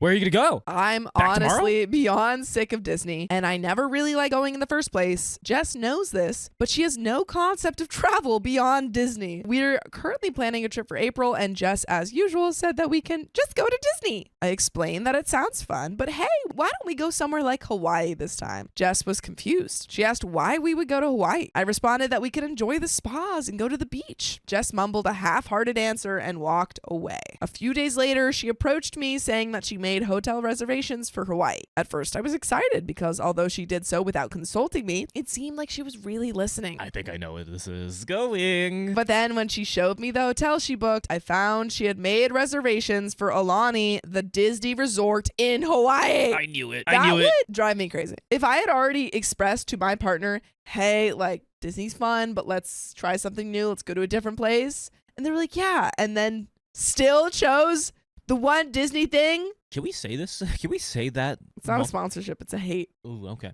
Well, I'm gonna say Yeah. that your wife is one of those Disney adults. I think she's like literally has an addiction. Yeah, it's an addiction that to not be able to go to any other place, especially when you know your partner doesn't like it. Listen, I get it's the most magical place on earth. Yeah. There are other places you can go. You got to especially- expand your horizons. Especially that she's not being fair to you Yeah. because you're going to what she wants to do. Exactly. And you're tired of it. Like at that point, I'd be like, Yeah. girl, you can do it if you want, but I'm going to Hawaii. We're Like, going to have separate we trips. should go to Universal. Frustrated, I told her that I'm honestly tired of Disney and that I just want to have different experiences this time. She told me that she was compromising with me. It's not a compromise. And that I should be appreciative for the time she spent. I asked her if she was willing to consider anything other than Disney for our trip, and she said no. At this point, I said that I wasn't going. Now she's furious. She canceled the reservation she made, and now she's looking for a friend to go to Disney World with again without me. Was I the a-hole here for not trying to accommodate her request? No. No, because you've already accommodated 9 times, and you said, hey, let's go somewhere else, and she tried to trick you, and then didn't at all listen to you when you said, hey, I don't want to do that. When Opie said Hawaii, I knew about the Hawaii hotel, and I was like, oh, Yeah, man. Opie's like, let's go to France, and she's like, okay. We're gonna go to the European Yeah, Disney. Paris Let's go to Disney. Japan. Yeah. Let's go to China. Yeah, it's just like that's not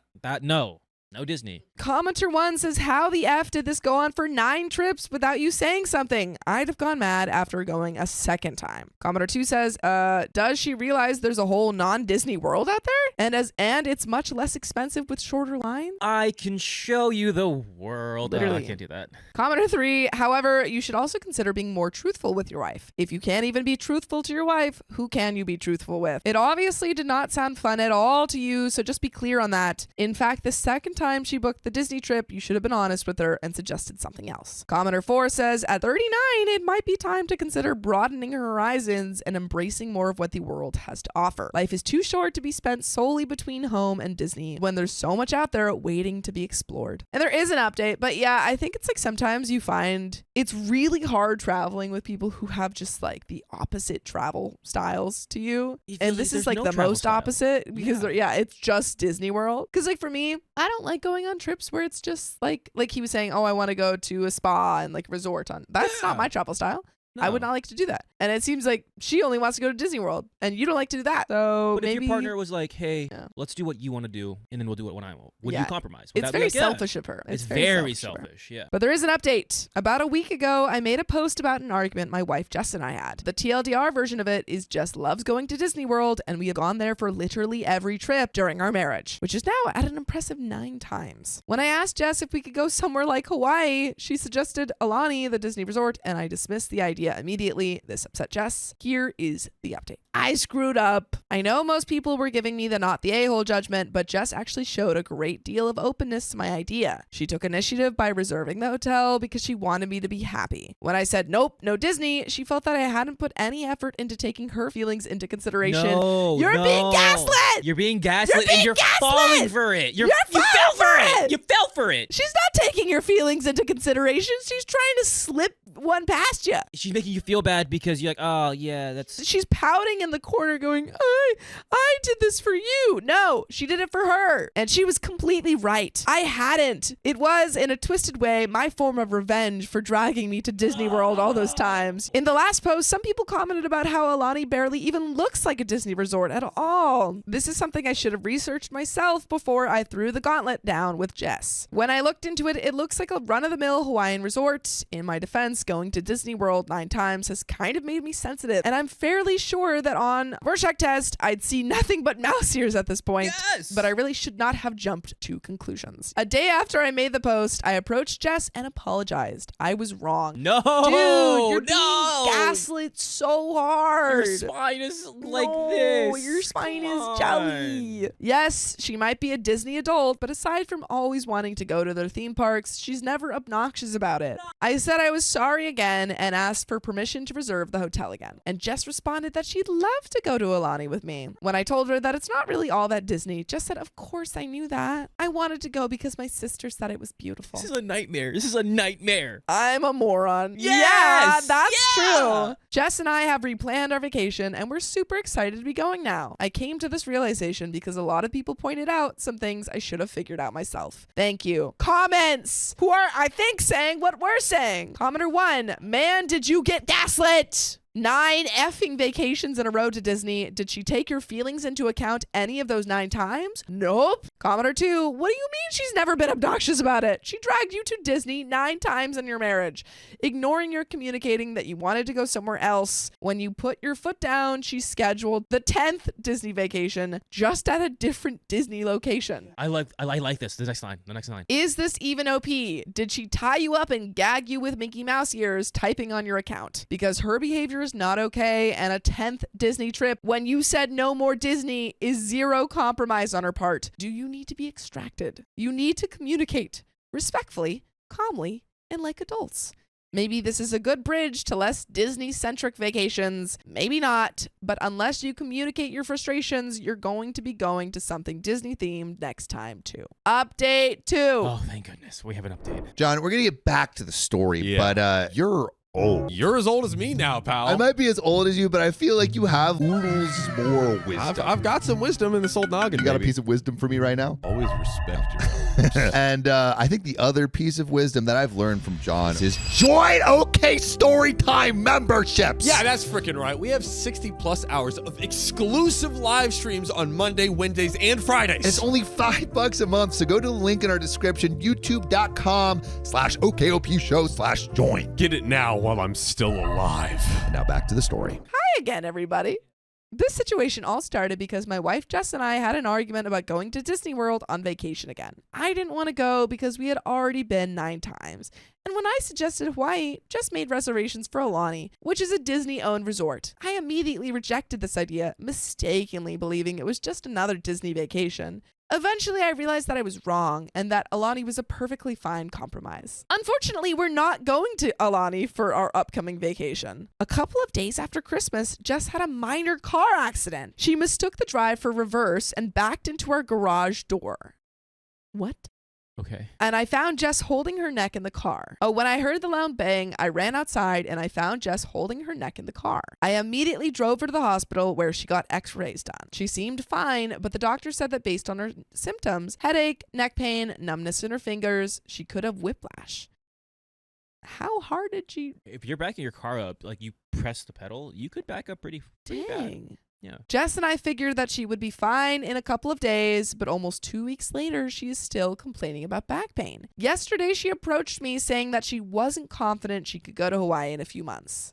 A few months? No, Sophia, no. No. Sophia Donner, no. Do not. I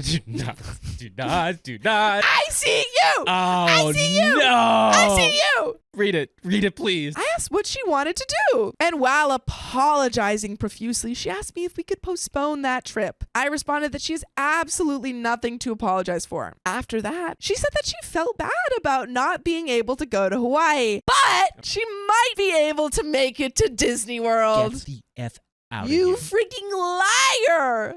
You freaking liar! She set it all up. She didn't have whiplash, or if she did, it went away after a couple of days. This is insane. And I've had a whiplash. couple of months, Sophia. I've had whiplash. I've had whiplash too. I was in a car accident on a freeway, and I probably had worse whiplash than her. It went away after at most a week. Mine was like a month, but Yeah, yeah. I know a person who had it for like a month. There's no way that she backing into a car, like a garage, would have had it for more than a week. Who is this woman? Liar! Well, I didn't understand at first. She told me that it has very high accessibility and in worst case scenarios, ECV rentals. She doubts that will be necessary, but assured me that we could take it there. I know that this isn't the conclusion people here wanted, and it's certainly not what I wanted to do with my next vacation, but Jess's health has to come first here. You idiot.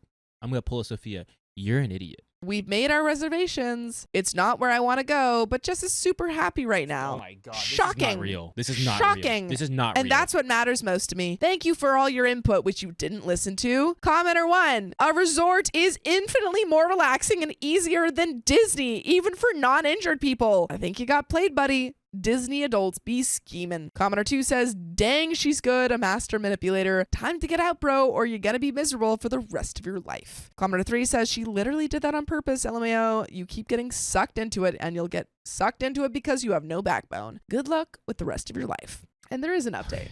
There's an update. And This is the most aggravating story I think we've ever read. if this update isn't I'm so my over it. wife tricked me into going to Disney and I realized, and then I, separated from her because I realized that she's gaslit me throughout all of our time together, then I don't want it. Fool me once, shame on you. Fool me twice, shame on you. Fool me 3 times, you're just a fool. Update 3. So long story short, last week Jess overplayed her hand. I'm sorry, that was the most obvious plot I've ever seen. Even before that, I found her recounting of the car accident and the extent of her injuries suspicious. When she doesn't know I'm watching, she moves normally, will pick things up off the floor, and generally seems perfectly healthy. When she sees me nearby, she exaggerates every movement, holds her lower back, and limps. Well, on Saturday, Jess approached me saying that she wanted to move. I wonder where she wants to move to. Perhaps sunny Florida? This made no sense. We had so little money throughout our 20s and early 30s, and now we're financially well off solely because I finally have an amazing job in our area. Jess said she understood this, but she argued that she wanted to live closer to her parents. She asked me to move to Orlando with her. So first off, her parents do not live in Orlando. They live in Atlanta. No way! Which is smack dab right in between where we currently live and Orlando. She's psychotic. Jess cited there being more flight options, and then she tackled on that she may have a job opportunity in Orlando. When I asked her to show me the job, she showed me a $16 per hour sales associate position for a sector where she has absolutely zero knowledge and experience. That's a terrible job prospect. I'm sorry, you're moving for $16 an hour? That's terrible. This is insane. Why would you move for minimum wage? This is insane. I mean, actually, I don't know if that's minimum wage in Florida. I'm not proud of this, but I snapped. Brother. Finally. What did you say? Okay. I told her she just wanted to move closer to Disney World, that she was tearing our lives up so she could go take pictures with Disney princesses, and that she was a horrible wife. All true. All true facts. Jess denied this naturally, and she told me that she's moving to Orlando with or without me because her parents need her. Okay, bye. Let her go, dude. Let her go. But you know what I would never do without you guys? Listen to full episodes with stories just like this. Just go to Spotify, Apple Podcasts, or your favorite podcast app and search up OK Storytime. This is one of the craziest stories. Insane. Insane. The worst part, it's not even like that she's insane and like a full-on Disney adult. It's that he didn't catch on to any of it. I mean, both. No, both. It's both, but it's coupled with that he's stupid. Yeah, I think this is one of the stories where I get the most aggravated because the internet is never wrong, and you still and you're ignoring it. And you're ignoring it 3 times in a row. After this, Jess went to her room and started listening to Disney music with the volume at max, singing along. I guarantee you it was Let It Go. I listened to a rendition of Let It Go. Oh my God! Oh, yo! Correct. More times than I can count. Maybe it refers to me here. The next morning, she told me that she was moving to Orlando with or without me and said that if I want to be a piece of crap husband, I can just stay where I am. I'm going to just be a piece of crap husband. I've tried to deny the obvious because it would make Jess happy, but I can't anymore. I just want to be alone. I wasn't responding to your comments, but they've helped me more than you can know. Thank you to everyone who posted. And commenter 1 says, Jess has truly reached the ultimate level of Disney obsession. Moving just to be closer to Disney World, we stan a committed fan. OP says, yeah, I'm an effing idiot for going along with it this long. I just wanted her to be happy. Commenter says, let her go. Let her go. OP says, dude, please. And she kept delivering that the cold never bothered me anyway line in such a catty way. Like, bro, you're moving to Florida. It's the end of January and it's 71 effing degrees there. And that's the end of that story. I invited my brother to stay at our house for his vacation. My wife got furious. It's the brother. It's just family. So I, 34 male, my wife, 39 female, and her daughter, 13 female, all live in a house that I rent. My wife and I recently traveled to Florida for vacation, and while we were there, my brother drove 10 hours straight to see me and meet my wife, as I had not seen him in a little over 5 years. Unfortunately, my wife ended up catching the vid while we were in Florida, so she never got to meet my brother. By the way, this comes from OverLibrarian7367, and if you want to submit your own stories, go to r/OK Storytime subreddit. Oh, here is the issue. My brother and I are close. We have always called each other once a week and text almost daily. A few days ago, he told me that he would be coming through Hawaii for vacation in about a month and asked if he could stay with me for 5 days. Of course, I said yes, as it's not a problem. I rent a 5-bedroom house and the spare bedrooms are on the first floor. I came home on Thursday and told my wife, and she was incredibly mad. She told me that my brother is a garden tool and that she can't trust him around her daughter because he's always posting photos of different girls on his social media. She then doubled down, saying that she and her daughter would get a hotel for the entire time my brother is here because she thinks he would do something to her daughter. Oh my gosh. She has never met anyone on my side of the family. However, I asked her as calmly as I could why she would think that about my brother, whom she has never met before. All she could say was, "It's because he's a garden tool." Wow. I would be really angry. I would be really angry about this. Absolutely. After she said that, she stormed away to the master bedroom. Currently, my wife and I aren't talking or sleeping in the same room. So am I the a-hole for saying my brother could stay with me and there is an update? No.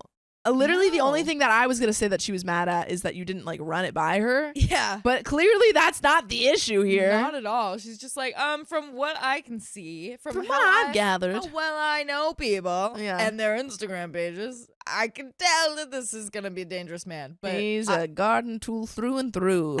I wasn't expecting for this to blow up like it did in the past hour. As this is my first time writing, I will try and address some of the questions that are coming up. My wife has never met any of my family. My older brother, the one coming to visit, is 42, and he does have a lot of girlfriends, but as far as I have seen on social media, they all look as old or older than me. My younger brother, I haven't seen or heard from in 10-ish years. Last I checked, he was in the Midwest hitchhiking, and my sister is a traveling nurse. Both my parents are deceased. They passed away when I was 14. Yes, I pay the rent. However, that is not to say my wife doesn't contribute to bills at all. We try and split the bills 50-50 whenever possible.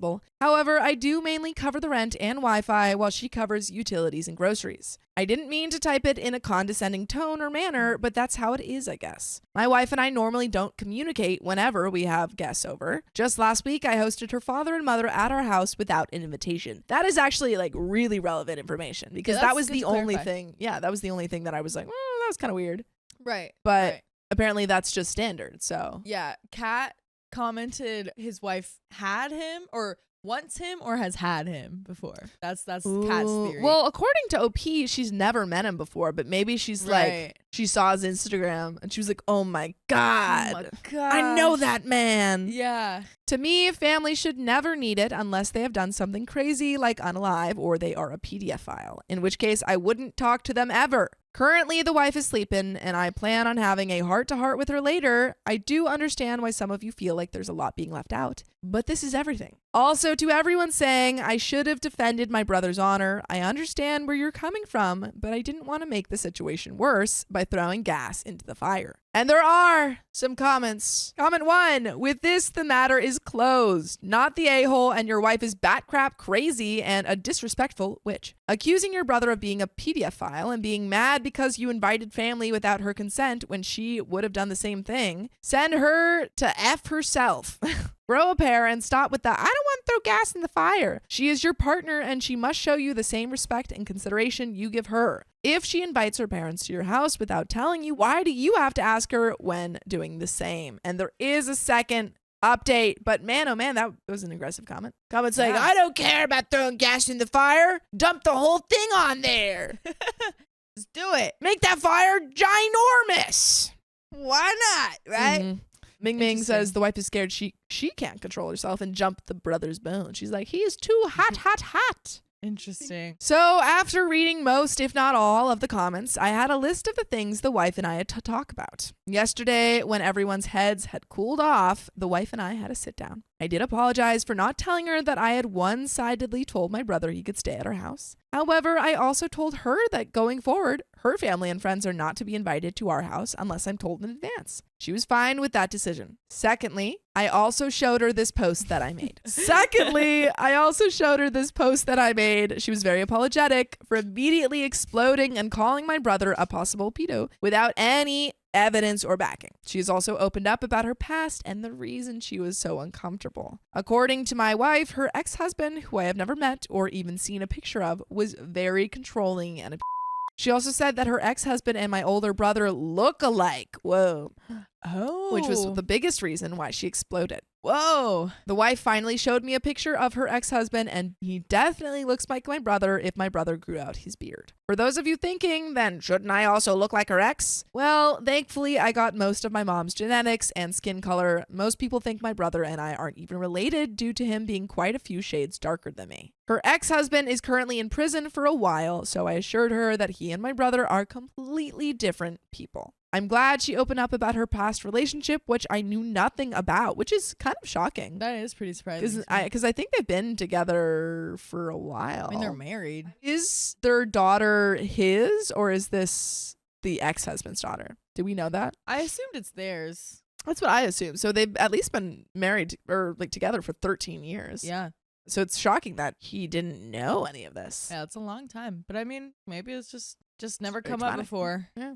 I understand why a lot of you may think it's weird to not know about your wife's past, especially if you're raising someone else's child, but to me, it didn't really bother me. Okay, so it's not his kid. Also, her ex-husband is not in prison for domestic or violence, but for something totally unrelated, wasted driving. It happened last year, according to police reports. When my wife left her ex, they were living in Colorado at the time. Her father came and pretty much snuck the wife and daughter out of the house while her ex was away. The wife was too scared to even call the cops as she was told she would have to fly back and possibly meet her ex again. I don't know what to think of that, but I'm glad my wife is in a better place right now, as you couldn't even tell that happened to her in the past. For some of the most asked questions, when the wife and I went to Florida, the daughter was not with us. It was our anniversary and vacation. We asked daughter if she wanted to come, but she flat out said no, and that she would stay with her grandparents. I checked my wife's phone just to make sure that there weren't any private messages between her and my brother. Okay, wait. With her permission? Did you just like snoop in her phone? Oh, man. That's not good. That's bad. Man. There wasn't anything I could find, including in her pictures and all messaging apps. The only people she talks to are her 2 friends and family. A lot of you asked how my wife could have never met my brother or anyone in my family before we got married. Like I have posted before, my parents have already passed away. My youngest brother is actively being a bum, according to my oldest brother, who emailed him last year he was somewhere in Alabama, so he is probably still in the Southeast United States. My sister is currently living in New York. The last time I talked to her was back in November. My oldest brother is always traveling and working. My wife has been included in FaceTimes with my older brother and younger sister, so she knows what they look like. It's just that none of them have ever met in person. Lastly, the wife and I came to the conclusion that my brother would get a hotel room while he is here visiting us next month. I have informed my older brother, and he is perfectly fine with that, as he doesn't want my family to feel uncomfortable in their own house. And by the way, we wouldn't want you to feel uncomfortable, and the best way to feel comfortable is to listen to full episodes with stories just like this. Just go to Spotify, Apple Podcasts, or your favorite podcast app and search up OK Storytime. And you'll feel so comfortable. But there is a little bit left to the story. Mm-hmm. What thoughts do you have? Bob said something interesting about like daughter might be afraid of the uncle too. That's true. I mean, if Because that of was that. her dad, yeah, Yeah. there could be something there. Yeah. And that's so her very mom's interesting. trying to make her feel comfortable. Like they Mhm. might just feel uncomfortable around other men too. Yeah. Seems like they're kind of figuring out like a middle Yeah. ground and trying to like, Talk about get it. around these issues. Yeah. Well, I think it's important that they have this conversation. It seems Yeah. like it hasn't happened for years. Right. But there is a little bit left to the story. The wife and I are going to start attending couples counseling sessions next Wednesday, and if the wife thinks the daughter should join us, then we will move to family counseling. The wife and daughter are excited about meeting my brother, as I talk about him a lot. Of course, I will introduce him slowly so as to not add pressure to everyone involved. And that is the end of that story. Wow. Wowie. It sounds like Wowee. everything's working. Yeah, that's very interesting. Just that is something that he didn't know about I'm his shocked wife. that this is how it came out. Yeah. Yeah, it's pretty wild. I mean, props for her of like being able to handle herself and not Yeah. like, being healed enough for it to not come up. Yeah, You but know? also I do think that's like a pretty important thing to have. I don't know. I think Yeah, it I'm should kind have of maybe shocked. been brought up. Yeah, I'm shocked that it didn't come up Yeah. ever. But But now it is. I want my fiance to prioritize our family, but she cares more about a girls' trip with her friends. It's the girlies. You gotta prioritize the girlies. Hey, girls come first, right? That's what I always say. My fiance, let's call her Sally, and I are getting married next month. Since we've been together, we've only had fights. We've had fights about how to prioritize family time. We live on the same coast as her family, and my family lives on the opposite coast. So through no fault of hers, we see her family significantly more. By the way, this comes from user IBingYouBing on the r/OK Storytime And subreddit. I've always said that. I always say when I bing, you bing, I say you know? So, my sister was recently diagnosed with MS. Ooh, sorry. That's That really sucks. That's very hard. And that's what she says right here. Sucks. Yeah. So far, she has light symptoms, but it's a disease that can progress quickly or cannot. Yeah, it is kind of Yeah. random. My family has adopted a very let's make every moment count mentality because we don't know how many years we will have with my sister in good health. My brother reached out to me to say they are planning a trip on the week that both his kids and my sister's kids have spring break. This would be a week-long trip. It has a fixed date because of the kids' schedule. When I told Sally, she mentioned that her best friend had reached out to start planning a girls' trip. Sally lives a several-hour drive from that group of girls and almost always misses this girls' trip. Her friend let her know that she's reaching out early to make sure that Sally can go. She told me she just wants to get ahead of this and doesn't want to let her friend down. They don't know when it would be, but it may be the same date as my family's trip. No one in that group, including us, have kids, so we have much more flexibility. I'll be honest that I got frustrated very quickly and was not very comforting or understanding. I tried to resist bringing up my sister having MS, But eventually I did and said, that's why we're pushing so hard to take advantage of these years. Sally responded that we don't know that things will be bad and we need to stay positive. That rubbed me the wrong way because I feel like she's missing how awful we would feel if the MS did progress quickly. Sally told me that I'm being manipulative and controlling for pressuring her to plan her friend's trip around my family's trip. I believe it's fair to expect your spouse to show up for things like that and to prioritize family, especially family you don't see, over friends, particularly with the illness situation. Here's where I could be the a-hole. I definitely reacted poorly when she treated the trips as two equally important things. I absolutely pressured her to agree to go on the family trip. I also brought up previous fights, like about beginning to split Christmases, to point out that she's been resistant to sacrificing time with her people to get an equal amount of time with my people. Also, I'm sure some folks are wondering why I don't go alone. My family adores Sally and want her to be part of the family. I want her to be part of my family just like I want to be part of her family. It's not realistic that we do every single thing together, but I think we should both make a significant effort to do so. And we do have an update. But first, let's discuss a little bit. I'm a little conflicted here. I'm conflicted too because honestly, I got a little mixed up in my own head and I thought they were saying that it was OP's wife that had the MS. No, but no, I got it sister. mixed up. It's his sister. Yes. Which is adding a layer on the pressure of like, you need to come and have this trip with my family and my sister before her MS progresses. I think it also seems like the trip has been planned for a while. Mm-hmm. And Duchess Kasana says, if you already have a date for the sister thing, isn't it just easier to plan around that date? Yeah. Why couldn't you have sent that to the friends and said like, hey, these dates don't work for me. I'm going to, support my fiance's family. Yeah. I think there should definitely have been more of a discussion about like this and I get it's not going to work for her, but I get that if she's missed so many of them that she doesn't now want to be like the squeaky wheel of being like, actually, I can't do no, that that's not going to work for me. So y'all need to make it work. But like, I feel like if they're your friends, I feel like, and you're doing it so far in advance. Exactly. It's like, it's not at a point where it's like an unsolvable problem. It seems like they're saying, hey, can you do these dates? And you can say, hey, no. Presumably, if they're asking you so far in advance, they're trying to see if, the dates work. So this is the moment for you to tell them, no, they don't work. Here's some dates that might work better. Yeah. But also you can't necessarily like tell her that she has to go. Like you can't force her. It would be the angel move. Yeah. To go. It would be the partner, spouse, like sacrifice play move. To support your spouse when they're going through a really hard time. Yeah, especially. Yeah, of course. Yeah. Let's see what happens in this update, folks. Thank you all for your advice and input. When I left the original post, I was not in a great headspace.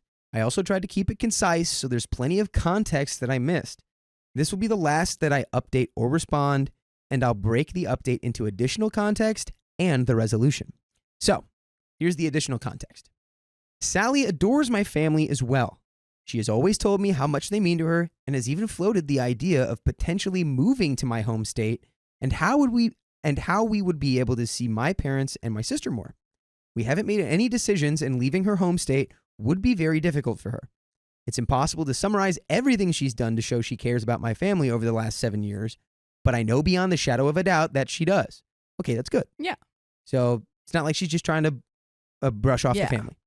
She's never gone on this trip that she's invited to because she is not close with the majority of the people on the trip. Her best friend reached out to her early because she really wants Sally to become closer friends with this group. An interesting layer. Uh-huh. The scenario that led us to knowing about my sister's diagnosis was crappy. We found out by my mom accidentally telling me that my sister was getting tests done. We were sworn to secrecy because my sister was adamant that she didn't want to distract us from the wedding until she had the final diagnosis. It was an honest mistake from my mom, but it's been an emotionally charged situation for both Sally and me. We're both grieving. That is a lot of complication. For a variety of reasons, we have been completely overwhelmed by this wedding. There's a lot of drama coming from outside sources, and it's been exhausting to the point where we wish we had just eloped.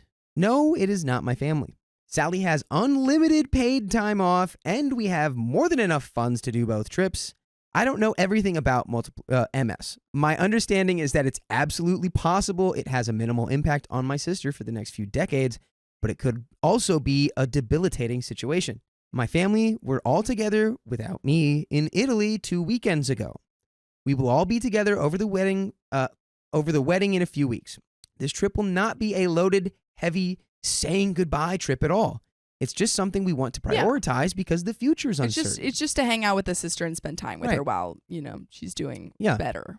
So it's not necessarily a make or break moment for the family and for OP's, is it wife or fiance? Fiance. This is a really sort of gray. Usually I feel like I've made up my mind by now, but I really haven't. I'm very in the middle of both of these. Because I understand kind of both sides, but I also understand like wanting to have your partner there for kind of a scary moment. Yeah. And you're about to get married. Mm-hmm. You're like, oh, if you can't, like, if you're not taking this as seriously as I am. Yeah. But I think I can relate a little bit to the position of just trying to play it cool when things are bad. Like that's what I've done for pretty much like every like bad scary thing that happens to me. I'm always just like, it's gonna be fine. It'll be fine. It's totally gonna be fine. Totally okay. Like, and like most of the time, it ends up being fine. And I feel like I'm tricking the universe into just making everything okay. Manifestation.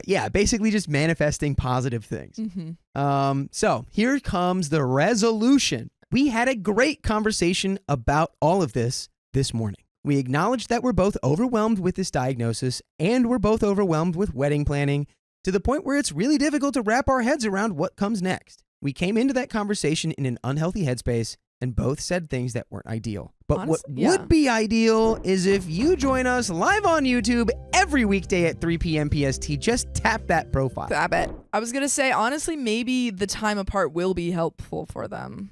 Yeah, it could be. Yeah, if they're like just kind of getting into each other's nerves a little bit. Yeah, you don't want to stress. Yeah, you don't want to foster any sort of like resentment by being like, you made me miss this trip. Yeah. And then imagine it's like your sister does end up having like a very mild, MS. Yeah. And it's like then she's gonna be like, see, I told you. It's like yeah, I don't know. You don't want that.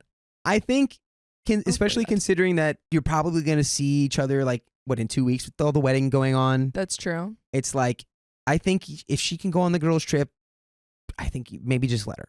Yeah. Or it's not even about letting her, right? That she's able to do whatever she wants. Also, it's like I am wondering, is there a compromise where she goes on some of it, visits, then like flies back or whatever? I don't know if there's a financial. Just push that the dates don't work. Yeah. But really, like I don't understand why that's. I don't know why that wasn't brought up. Like why? Maybe it was a thing where it was like I'm reaching out to let you know the date ahead of time so that you can plan around it. Sure. Instead of like is this date going to work for you? Yeah. Because she's not really in the friend group, so it would be weird for them to like replan a trip around someone who's she's only trying to invite person's OP's fiance into it. Yeah, and maybe she wants to be more in the circle. I don't know.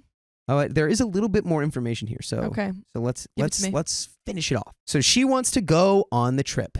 She's been feeling protective about committing to things in the next year because of how underwater she is with the wedding, but on reflection, realized how important this is to her. Sally also let me know that she's still adjusting to having family that has kids and how inflexible their schedules are. Her siblings don't have kids, so their vacations are a lot more flexible. We're going to sit down when we're less overwhelmed and talk about what our goals for how often we see each side of the family are, how we can make that happen, and how we'll handle situations like that in the future. Thanks, everyone. Thank you. Wait, but I'm still confused. She wants to go on the trip. Yes. So is that the trip with the family trip? I think she wants to go on her girls' trip. Yeah, tell me again. I can't. I'm sorry. I can't tell. I feel like it would have said she wants to go on the girls' trip, right? I think it was saying she wants to go because she was saying before that she wanted to go on the girls' trip. So I think it's saying she still wants to go on the girls' trip. Read that sentence one more time. So this is the final bit. Final bit. Chat, let us know what you think that this is saying because it seems so vague to me. She wants to go on the trip. She has been feeling protective about committing to things in the next year because of how underwater she is with the wedding, but on reflection, realized how Oh. important this is to her. Sally also let me know that she's still adjusting to having family that has kids and how inflexible their schedules are. Her siblings don't have kids, so their vacations are a lot more flexible. We're going to sit down when we're less overwhelmed and talk about what our goals for how often we see each side of the family are, how we can make that happen, and how we'll handle situations like that in the future. Okay, actually, Thanks, everyone. I think that saying that she wants to go on the sister trip. Yeah. I agree with you because the way that she said it was saying she wants to go on the trip. She realized that was important to her. And then said originally she was feeling defensive because she's always canceling on this trip. Mhm. But then she realized I thought it was girls trip, but now I'm changing my mind. I think she's saying that she wants to go on the sister trip. You But know- let us know in the comments. You know what's and in the really chat. funny What? is that after I read it, You I switched? switched to the other side. No! I thought it was Okay, like well, we'll give because both of and it was interpretations. because of the ending. Yeah. Because how the ending goes that like they're going to sit down when we're less overwhelmed, Yeah. talk about what our goals for seeing the family are and how we can make that happen and how we'll handle it in I the think future. it's just saying we're gonna go. See now, the way that I I read it this interpreted- time is, I'm gonna go on the trip with your sister, and then in the future, so this doesn't happen again, we'll talk about how much we want to go. You know, okay. Yeah, see, look, it's just people saying sisters trip, girls trip, and then there's we're all confused. We're going to pick. I'm going to speak from the sister trip. I think it's good that they had a talk. They communicated. It seems like she, realized that she cares a lot about OP's family and wants to Mhm. be there. And I appreciate that it wasn't coming from a place where OP was pressuring her. It felt like she really cared and was like, you know what? No, this is my decision. And after thinking about it and looking at both sides, I agree this is the right trip to make. And so I appreciate that they had that coming together and talked it out. Now for the flip side of Yeah. this. So she ends up going on the girls' trip. She realizes that this is just something that she wanted to do. Maybe she's been trying to make friends with these people for a long time. She's got a best friend and she's like, look, like OP said, like this isn't some sort of like hard, heavy goodbye. No. See you forever. Like it just happens to be a trip that lined up where everyone gets, it would be convenient because it's hard to do. But I think she decided it's like, this girl's trip actually is really important for me. Mhm. And I do feel for your family. Yeah. I do. I feel for your sister. So in order to prevent this from ever happening again, Mm-hmm. once we come back and you go on your trip, I go on my trip, we're going to sit down, clearly discuss what our goals and our wants are for connecting with each other's family Yeah. and figure out exactly how we're going to make that happen in the future. Yeah. But for right now, with everything going on and the wedding and now this MS diagnosis and now it's just too much to try to actually figure out right now. So Mhm. I'm going to go on this girls trip and you're going to go on your family trip. And then I will see your family in 2 weeks when we go to a wedding and yada, yada, yada. Mm-hmm. That's what, And and there I you think that have was a it. good conclusion. Yeah. Sitting down and defining clear boundaries and wants and goals. Good communication. So now this is kind of a choose your own adventure podcast, and you can pick which one you think is the right answer. Yeah, choose your own adventure. Yay!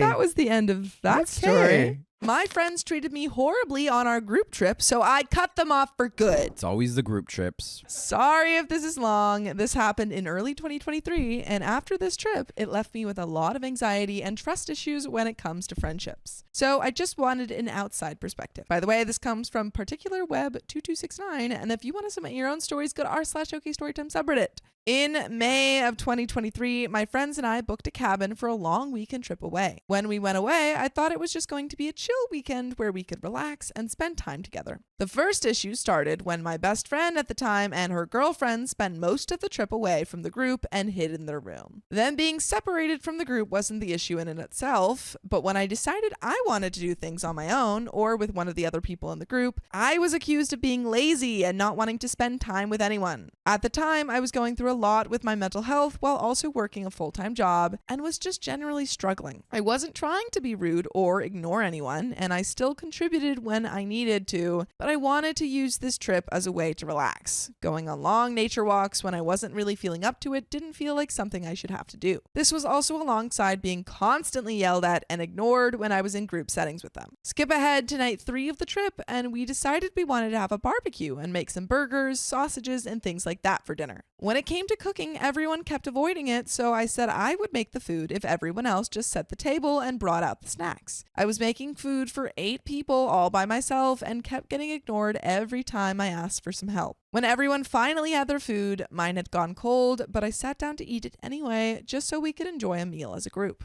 This was when the second thing that made me want to cut them off happened. We were all eating, and every few seconds, people were making horrible comments about the food, saying it was crap. Oh my God. These people are terrible. These are not your friends. My best friend said, just as good as crappy Weatherspoon's food. Whoa. I don't know what that is, but that sounds woman, insulting. This is OP a woman? This human made food for all of you, and you're Literally. gonna insult it. I feel like that's like the most obvious like no of like all time. Don't Truly. insult someone's food after they make it for you. Literally. This obviously hurt my feelings, but I tried to brush it off by jokingly saying, if you keep saying things about the food, I'm just going to go inside and eat alone. That doesn't sound like a joke. How do you make that sound like a joke? Opie's like, man, if you keep saying things about my food, I'm going to go cry in my room. Yeah, I'm going to go cry my eyes I'm joking. out. I'm joking. I'm joking, guys. It's funny. If someone See? said that, I'd be Funny like, trip. oh, no, they're not having a good time. Yeah. I didn't want to cause an issue, but I wanted to try and let them know the comments were getting to me. You have every right to also express being upset Yeah. in any moment. However, the second I said this, one of them replied, I can't remember who now.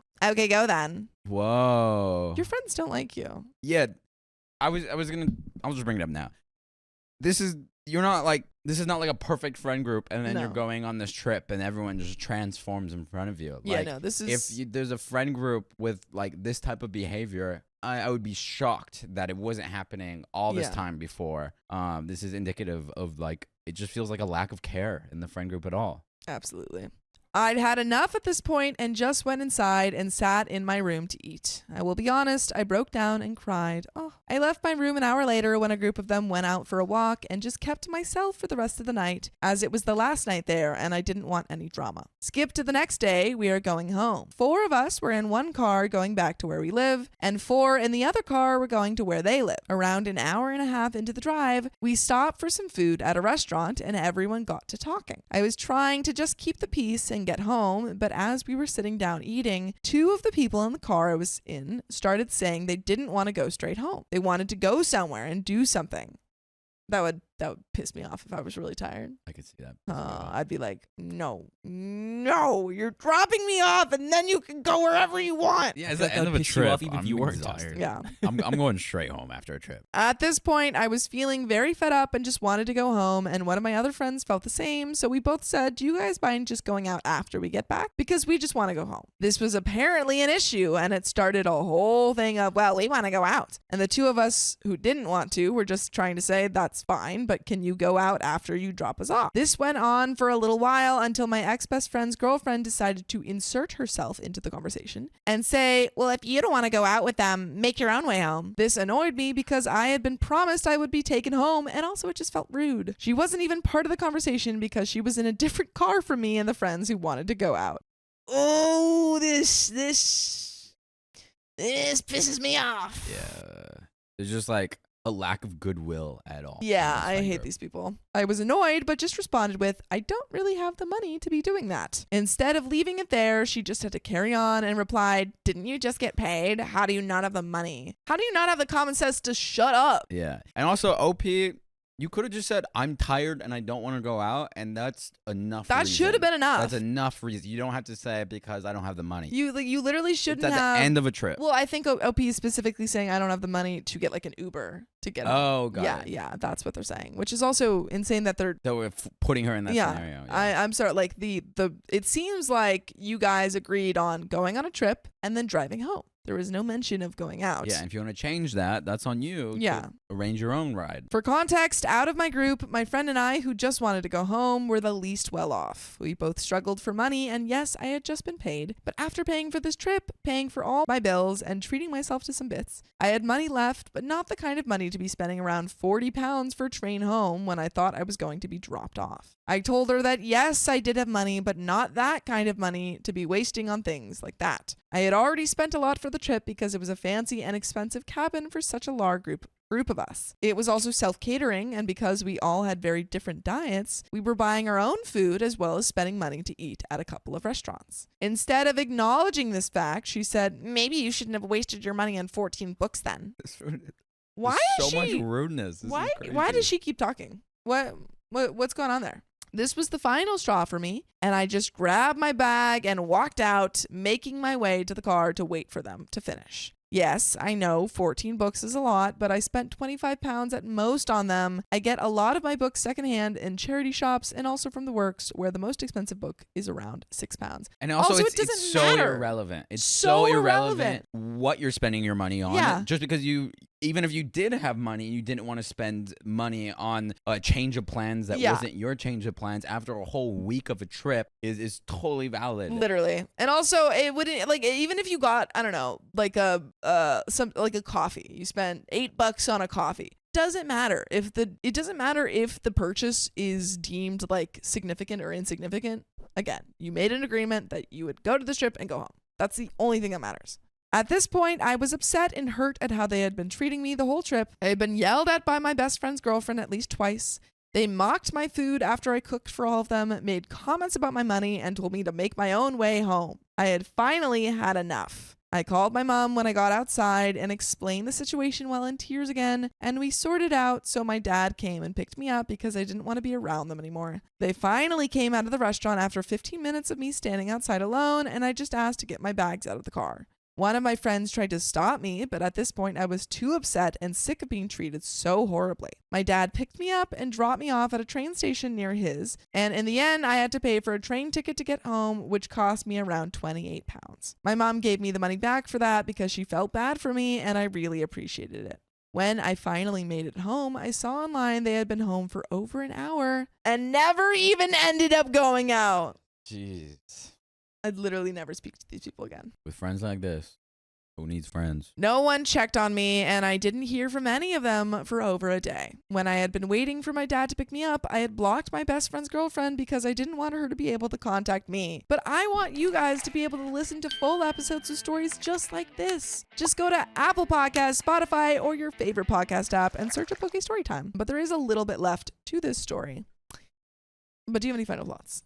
I'm so happy for OP to stop being friends with these people who don't care about her and are consistently rude. It's consistently just the worst, truly. I hope you never have to see them ever OP again. will be your friend. Yeah. It's always it's people like, oh, it's hard to make friends. It's not. Yes, like to be. It's not. No, because you can find people out there. You can, especially with the internet now. You can find like communities. I mean, look at our community. I'm throwing. It's not me. It's a non-profit that I'm facilitating for tomorrow, all around belonging and connection. OP, come over for free. You'll meet friends. You'll meet cool people. And we'll drive you home right after. Yeah, after we go out. Of course. Instead of messaging me to check in after everything, the only reason my so-called best friend at the time messaged me was to ask why I had blocked her girlfriend and to talk down to me, saying I was being dramatic. A few days after all of this happened, I decided I was done with all the drama this group had brought me and cut them all off. So am I the a-hole for cutting all of my friends off after this trip? You know what you are? You are the self-lover. Yeah. That is an act of self-love to cut these people out of your life and to make the space for people that actually care for you, who actually love you, to come in and to have a connection that feels good and is healthy. Agreed. Because, again, if people are mistreating you, don't just put up with it because they're your friends. You don't have to put up with anything. And that's my final thought. I caught my daughter cheating on her boyfriend, so I grounded her. Teach her a lesson. That'll show her. Yeah. No phone for 1 week. I have 2 daughters, Lizzie, 17, female, and Mackenzie, 14, female. Their dad and I divorced a few years ago after I discovered he was having an affair. Woo! Oh no, they picked up dad's behavior. I have the kids most of the time, and their dad has them every weekend and during the summers. By the way, this comes from user Dino Jars. And if you want to submit your stories, go over to the r/OK Storytime subreddit and submit them there. Lizzie has been dating Jacob, 18 male, for over a year now. Jacob is constantly at our house. He's a sweet, good young man, and I believe he'll be valedictorian of their class. Wow.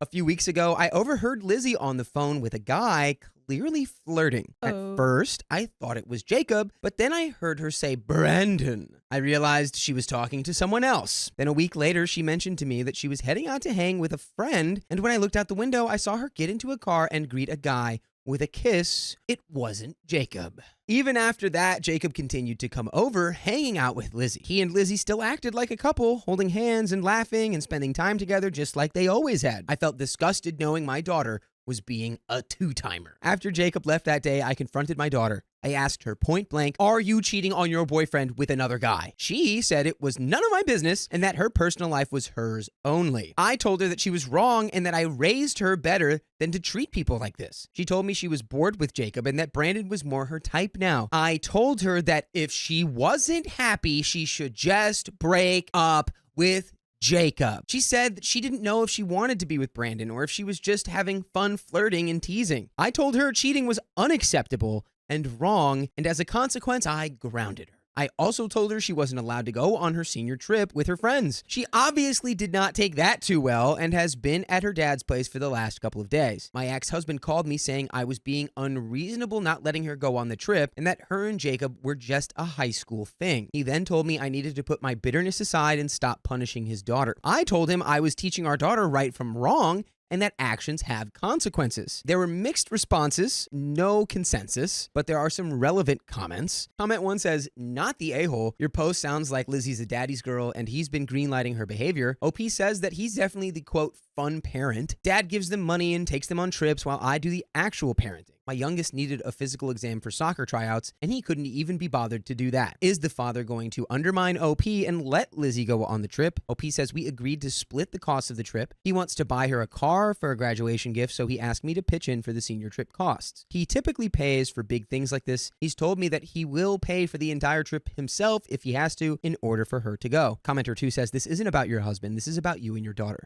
You bringing up your husband's cheating tells everything. You didn't ask if your husband was an a-hole for cheating. Yes, he was. This is about you punishing your daughter because he cheated on you. That makes you a horrible parent, and him cheating doesn't change if he was a good parent or not. It makes him a crappy husband. One can be a great parent and a crappy partner." The OP's response here, "Our divorce impacted our kids, and both daughters' grades started to fall when we were going through the divorce. I had to pick up the pieces and hold our family together. The girls are back on track, but that was not easy. Your father packing his bags and becoming a weekend dad does impact the kids. I only mentioned it because you called me a bad parent." How long has Lizzie been with Jacob? They've been together for almost 2 years. Jacob is at our house almost daily. He attends family functions. He's not just a high school thing. Commenter 3 says, "Teens evolve and learn from their mistakes. Your punishment is not teaching her a lesson. It's simply making her not like you. Teaching her empathy and the impact on Jacob's and Brandon's feelings by having a conversation with her without discipline will open the lines of communication and make her more open to talking to you. Why would she confide in you if she could be punished?" OP says, "How can she learn if she does not believe she is wrong? She thinks this is okay and she's not hurting anyone because Jacob doesn't know. She thinks telling Jacob will hurt him." There is an update. I received a lot of good advice from my original post and wanted to provide an update. My daughter has been at her dad's house since my last post. I called her saying I'm reconsidering canceling her senior trip, but she needs to tell me what's going on with this new guy, Brandon. She reiterated that it's not serious and she's just having fun. I told her she needs to decide which guy she actually wants to be with. She said she doesn't want Brandon, but he's fun,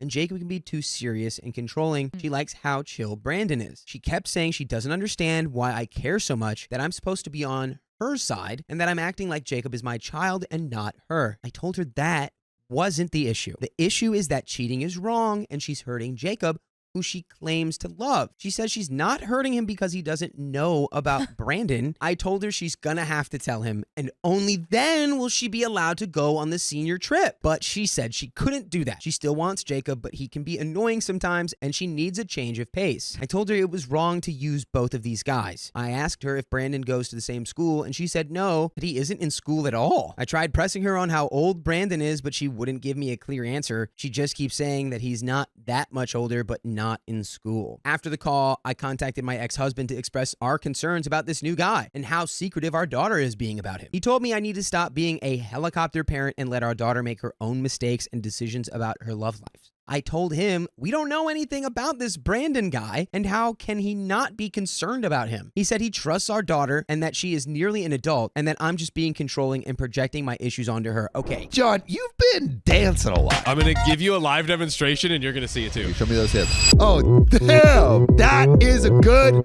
move. But you know what is also an amazing move? What is that, Sam? Becoming an OK Storytime member. Yeah, that's freaking right. We have 60 plus hours of exclusive live streams on Monday, Wednesdays, and Fridays. And it's only $5 a month. So go to the link in our description, youtube.com/OKOP show/join. Well, let's get back to the story. And that is the dumbest thing I've ever heard. She's 17. Who on earth had everything romantically figured out at 17?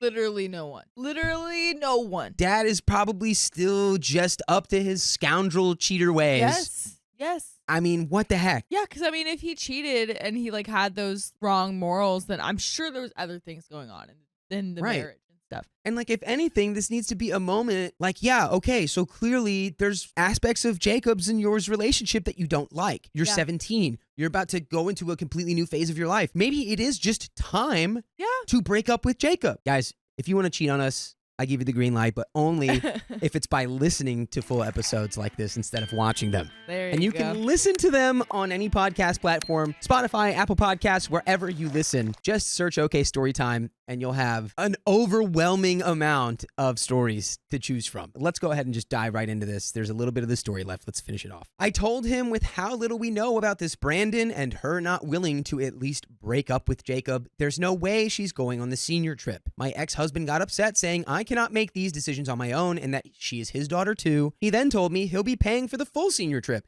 and that I need to back off if I want our daughter to ever come back home. And there are some more relevant comments. Comment 1, as a mother, my ears would be perking up at my daughter telling me her boyfriend is controlling. I'd act like I'm her mother, which you are, and get more information on that before trying to push her into the hands of a potential psycho. OP says, I know Jacob. They've been together for almost 2 years. She has never mentioned him being controlling until she wants to justify her cheating. Comment 2, but you didn't even question that further. That's a huge red flag on your end to me. You've already seemingly decided that Jacob is blameless without interrogating that statement further because you are so invested in your daughter's wrongdoing that you cannot conceive of a more complex rationale for her behavior. You may be right, but as a mother, you owe it to her to dig into that statement to find out more. OP says he's a bit nerdy, who takes school very seriously. I think my daughter perceives certain traits as controlling. Like before all this happened, she wanted to go to a friend's house to hang out, and Jacob insisted they needed to study for an exam they had coming up. Commenter 3, you're her mother. It's not your business if she's cheating on her boyfriend or not. As long as she is safe, you can give advice, but can't punish her for the way she chooses to live her life. There are limits between what a parent can and can't do, you know? Sometimes it's just not our business, and you are just her mother. She's her own person. OP says, what my daughter does is always my business. Commenter 3, you can always worry about her, but you cannot interfere with her decisions at this point. She's a human being. She's not an extension of you, and you can't control her. That's the thing about parenthood.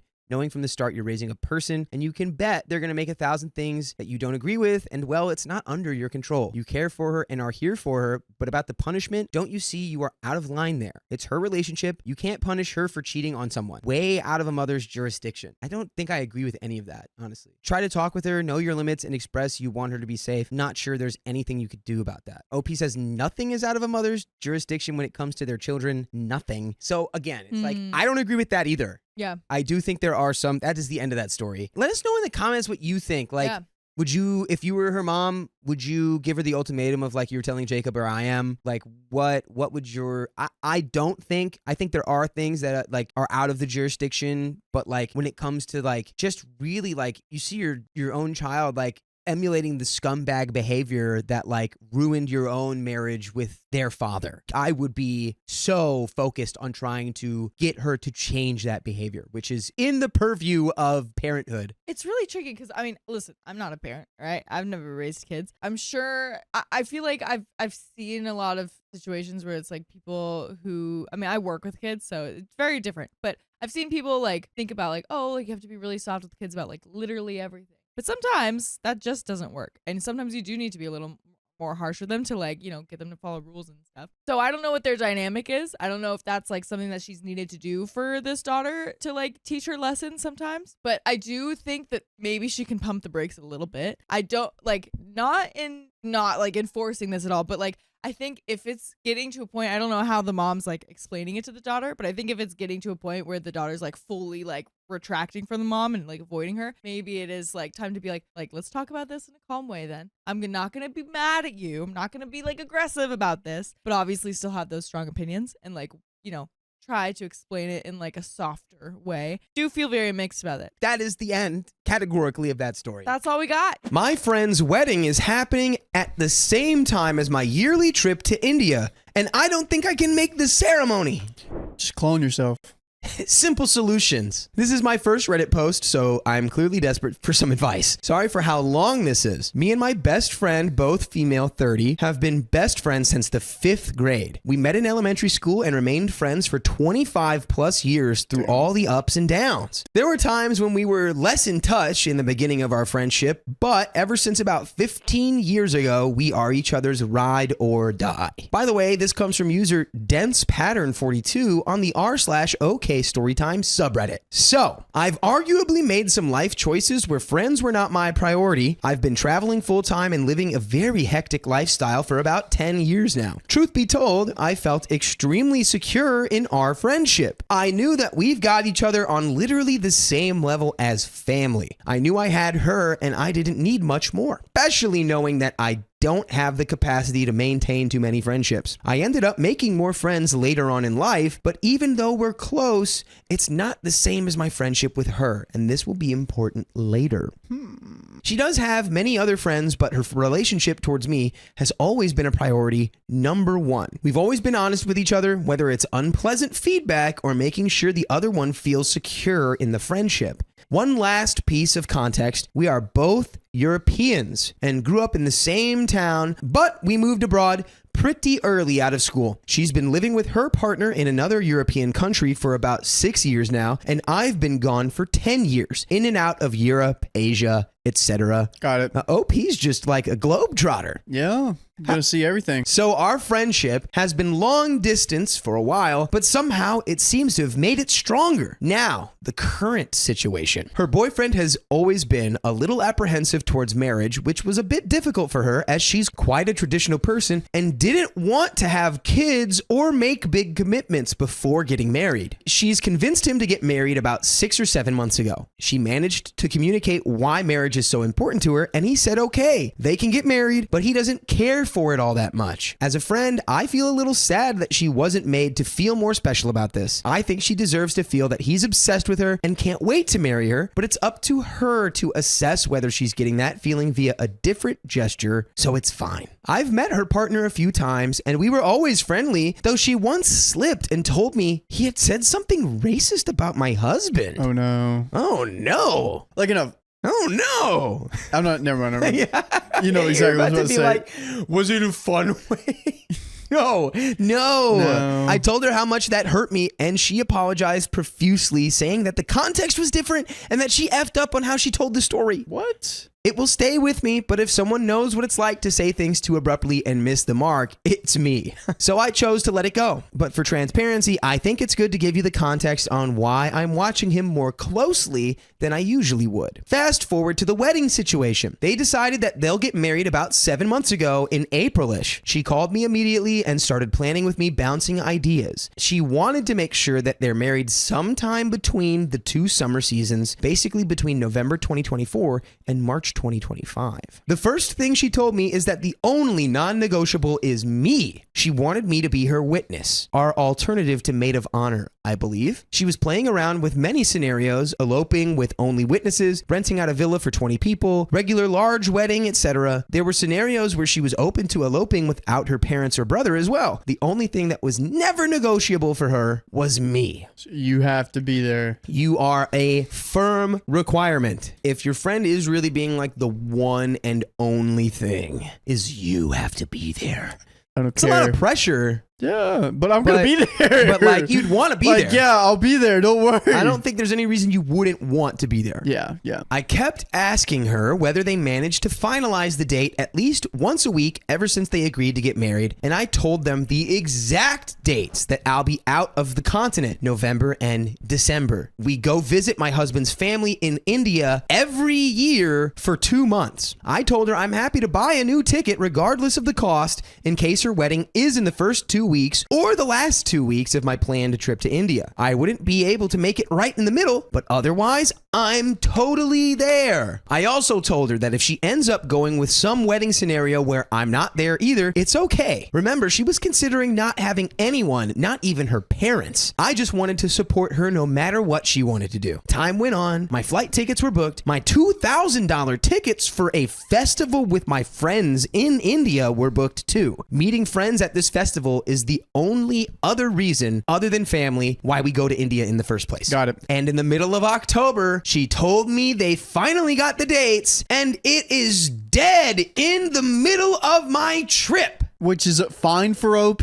Oh, she was like, if you decide on a scenario in which I'm not there, Yeah. I will be fine. Yeah, yeah. But and that's she a scenario. wants to go. That's a scenario. She literally told her the only time you can't do it is in the middle of my trip. And she even had the concession of like, I'll fly beginning or end, just not in the middle. Yeah. I'll uproot the trip. I'll screw up the trip, just not in the middle of it. Not in the middle. It's dead in the middle of my trip during the weekend of my festival. I told her that that's unfortunately not going to be possible for me as it's a 7-week notice, and it's simply not fair to ask me to cancel an event that she knows is really important to me and super expensive. Yeah. I know it sounds goofy, but having friends all around the world, you really only get to meet your people when you plan an event together. And this is where I meet my friends on this continent. She says that she sees my point of view, but it has to happen on this date before the end of the year because all of her family, her aunts and uncles she decided to invite last minute would not be able to have fun at the location as the shops shut down between January and March. So December is their only option. Fun. Nice. You have to do it though, because my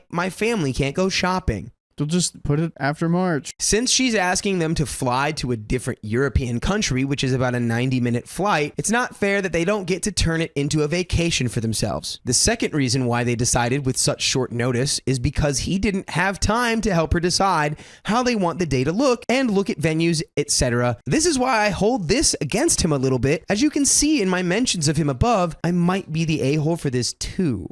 She said that she'd pay for my round trip ticket from India to Europe. I'd be there about 48 hours and I'd go right back. Mind you, this is at least 18 hours on the road for me one way, including layovers, and the fact that the airport is a 5-hour drive from my house in India. I said no, I can't cancel on my friends after a full year of planning this festival. And I'm not willing to go around the world for 48 hours either, as I was always transparent with my dates. Plus, it's not like her reasoning is screaming urgency to me anyway. She said she understands, but let's not discuss it and pretend it's not real because it makes her sad. Aww. You know what else will make me sad? What's that? If you don't join us when we go live on YouTube, Facebook, and Twitch every weekday at 3 p.m. PST.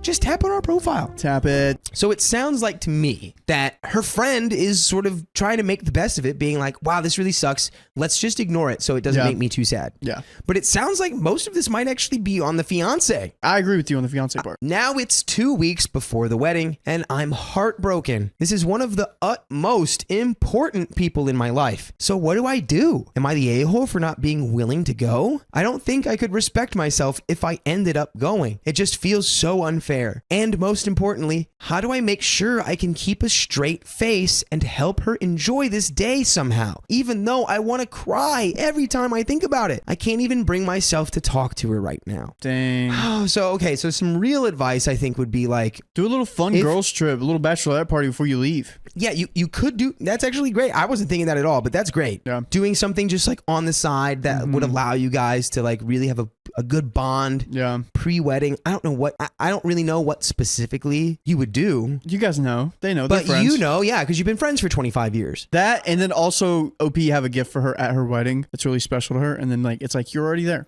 Oh, I can't imagine. I'm sure OP already has a gift. Yeah. Like, there's no way that she doesn't. But Yeah, it's tough. My wife went on the getaway trip she planned for us with her affair partner. I mean, does he fit the vibe? Does he fit the vibe? Does he fit the vibe? Long story short, my wife really cheated on me.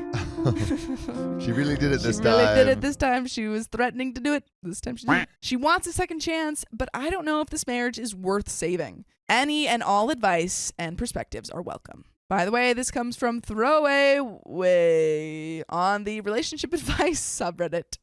So I caught my wife with another man, and I'm utterly devastated. I'm numb and in shock, so please bear with me if I'm not very coherent as I type this. I'm using a throwaway account because my wife uses this platform quite often. My 37 male wife, 35 female, and I have been married for 8 years together for 10. We have been through thick and thin. She is my best friend and the love of my life. We don't have any kids. We wanted them, but it wasn't in the cards for us. Today, during my lunch break, I decided to explore a new area to try out a different place. As I strolled along the sidewalk, I saw my wife stepping out of a coffee shop across the street with a man I recognized from her work. They were smiling and chatting, and then the man slipped his arm around her waist and pulled her closer, leaned in, and kissed her. And she kissed him back. So close to home? So close to home, man. Because he like what? He takes a new route and then they're just there? Man, oh man. Oof, oof, oof, oof.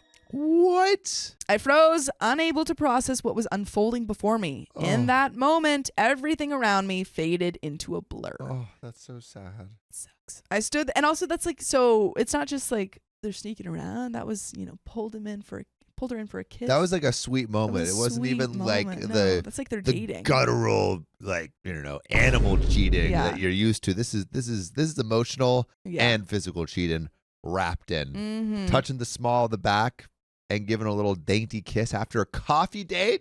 That's cute. I hate that. It's too cute. Ugh, Disgustingly cute. I hate it. In that moment, everything around me faded into a blur. I stood there, rooted to the spot, a storm of emotions brewing inside. Confusion was the first wave to crash over me, followed closely by disbelief. This couldn't be happening. Not to us. I wanted to scream, to run across the street and demand an explanation, but my feet felt heavy, as if the weight of the moment had anchored me to the pavement. Opie's in shock. As they turned to walk away, still caught up in their own world, I realized they didn't even see me, physically or emotionally. I mean, they were just so in love. They're so in They're love so in that love, when the whole world blurs out. Mhm. A jarring mix of hurt and betrayal pierced through the shock. I can't wrap my mind around what I saw. I love this woman more than life itself. I have given her all of me. I have loved her unconditionally. I am crushed, gutted. I can't remember how the rest of the day went after that. It was all a blur. I couldn't face going back home to face her, so I told her I needed to stay at a friend's house tonight because he's going through a rough time and could use the support. Oh, She bought it. He's the friend. He's going through the rough time. Oh. I am sleeping in my car tonight. Ouch. Oh. My world is falling apart and I don't know what to do now. Any advice would be appreciated, and there is an update. I think you gotta go get a lawyer. Divorce consultation Yeah. is one, but also talk to some friends. I think go be the friend that needs help and find a friend that will help you. So it's either that he doesn't have those friends or he's just Yeah. going insular and he's like, I just want to figure this out. But I think when you're going through it, telling a couple people just so they know like things are on they're on your radar, And it's like, it's just nice to have someone like not be in this little echo chamber of your own thoughts. Like I told Sophia I was stressed yesterday and she Yeah. gave me a hug this morning. And I I'm did. like, and I was just like telling her that I'm a little stressed makes it so I'm not burdening it alone. And also like hopefully Excuses any any asshole or not excuses any assholery, but informs Yes. assholery. Although I don't think I've been an a-hole yet. Sunita Thomas says, dang, that one sucks. And Sophia Callan says, Opie is a good writer for real. Yeah. But there's a little update. Oh, that's going to be sad. Last night was one of the hardest nights of my life. I spent it in the car, needing space to process everything. Oh. A hotel wasn't an option for reasons I've explained elsewhere. Knowing my wife's routine and that she leaves for work before I do, I returned home in the morning after she had already left to shower and change before heading to work myself. Where I'm at mentally. I feel deeply hurt and betrayed. All night, I couldn't stop thinking about the life we built together and how it now feels destroyed. I've been trying to recall any red flags I might have missed. I'm at a loss because we've always been good at talking through everything. Recently, though, she's been busier at work, which has led to less communication between us. But I didn't see it as a major issue at the time. I wonder if she was actually busy at work. I mean, she was busy with someone from work. She was working that thing. A few months ago, she mentioned missing the excitement in our relationship. We talked about it and agreed that this is normal in long-term relationships, and we committed to taking steps to bring that spark back. We followed through, aside from occasional busy periods. Were you going to say something? Oh, I was just saying, like, I feel like things that can help.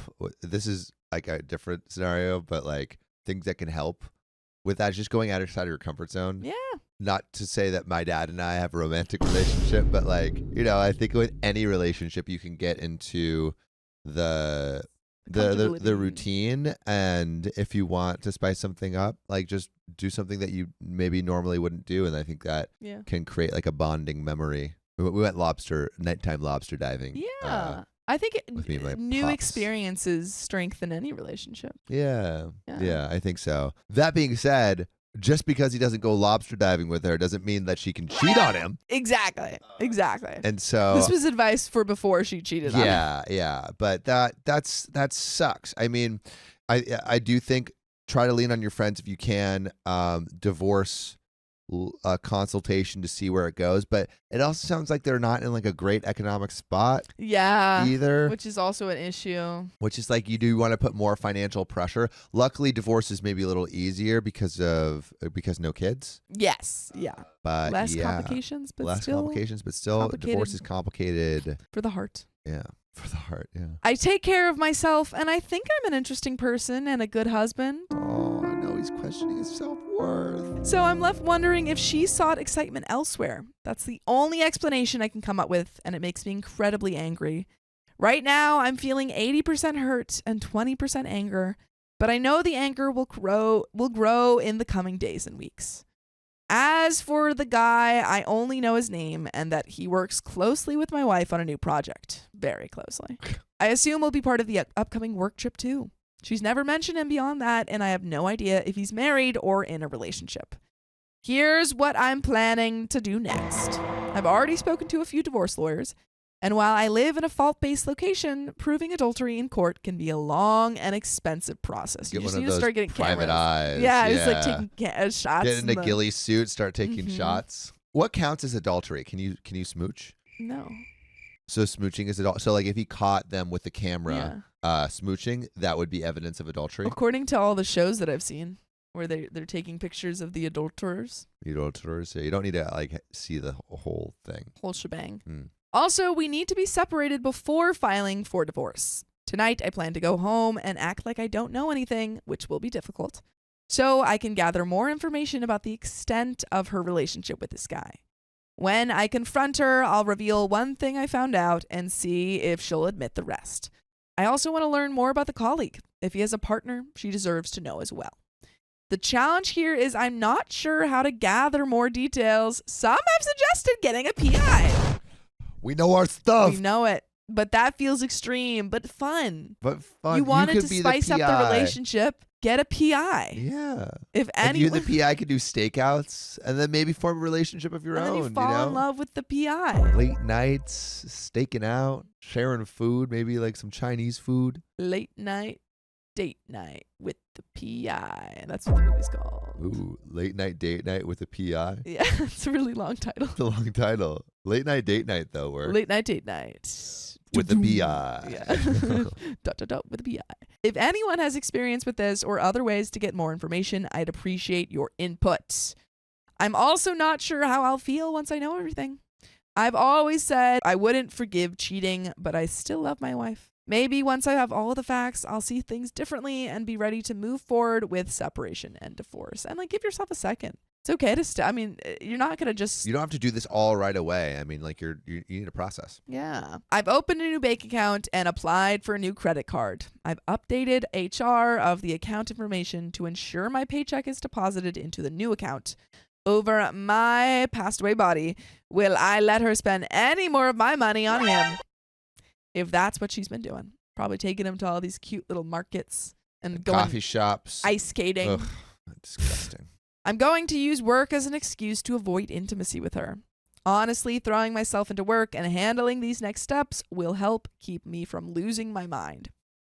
Therapy will come later. For now, it's easier to type this all out than speak about it. Talking about it aloud would make it too real, and I'm not ready for that yet.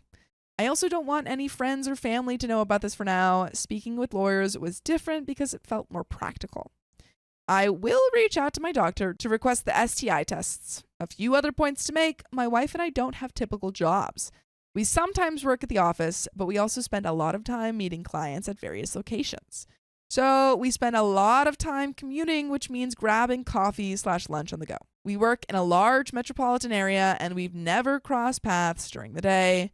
Until yesterday, which is probably why she was so comfortable doing it. Maybe it's like a place like New York where it's just, you can be around the corner but have anonymity. Mm-hmm.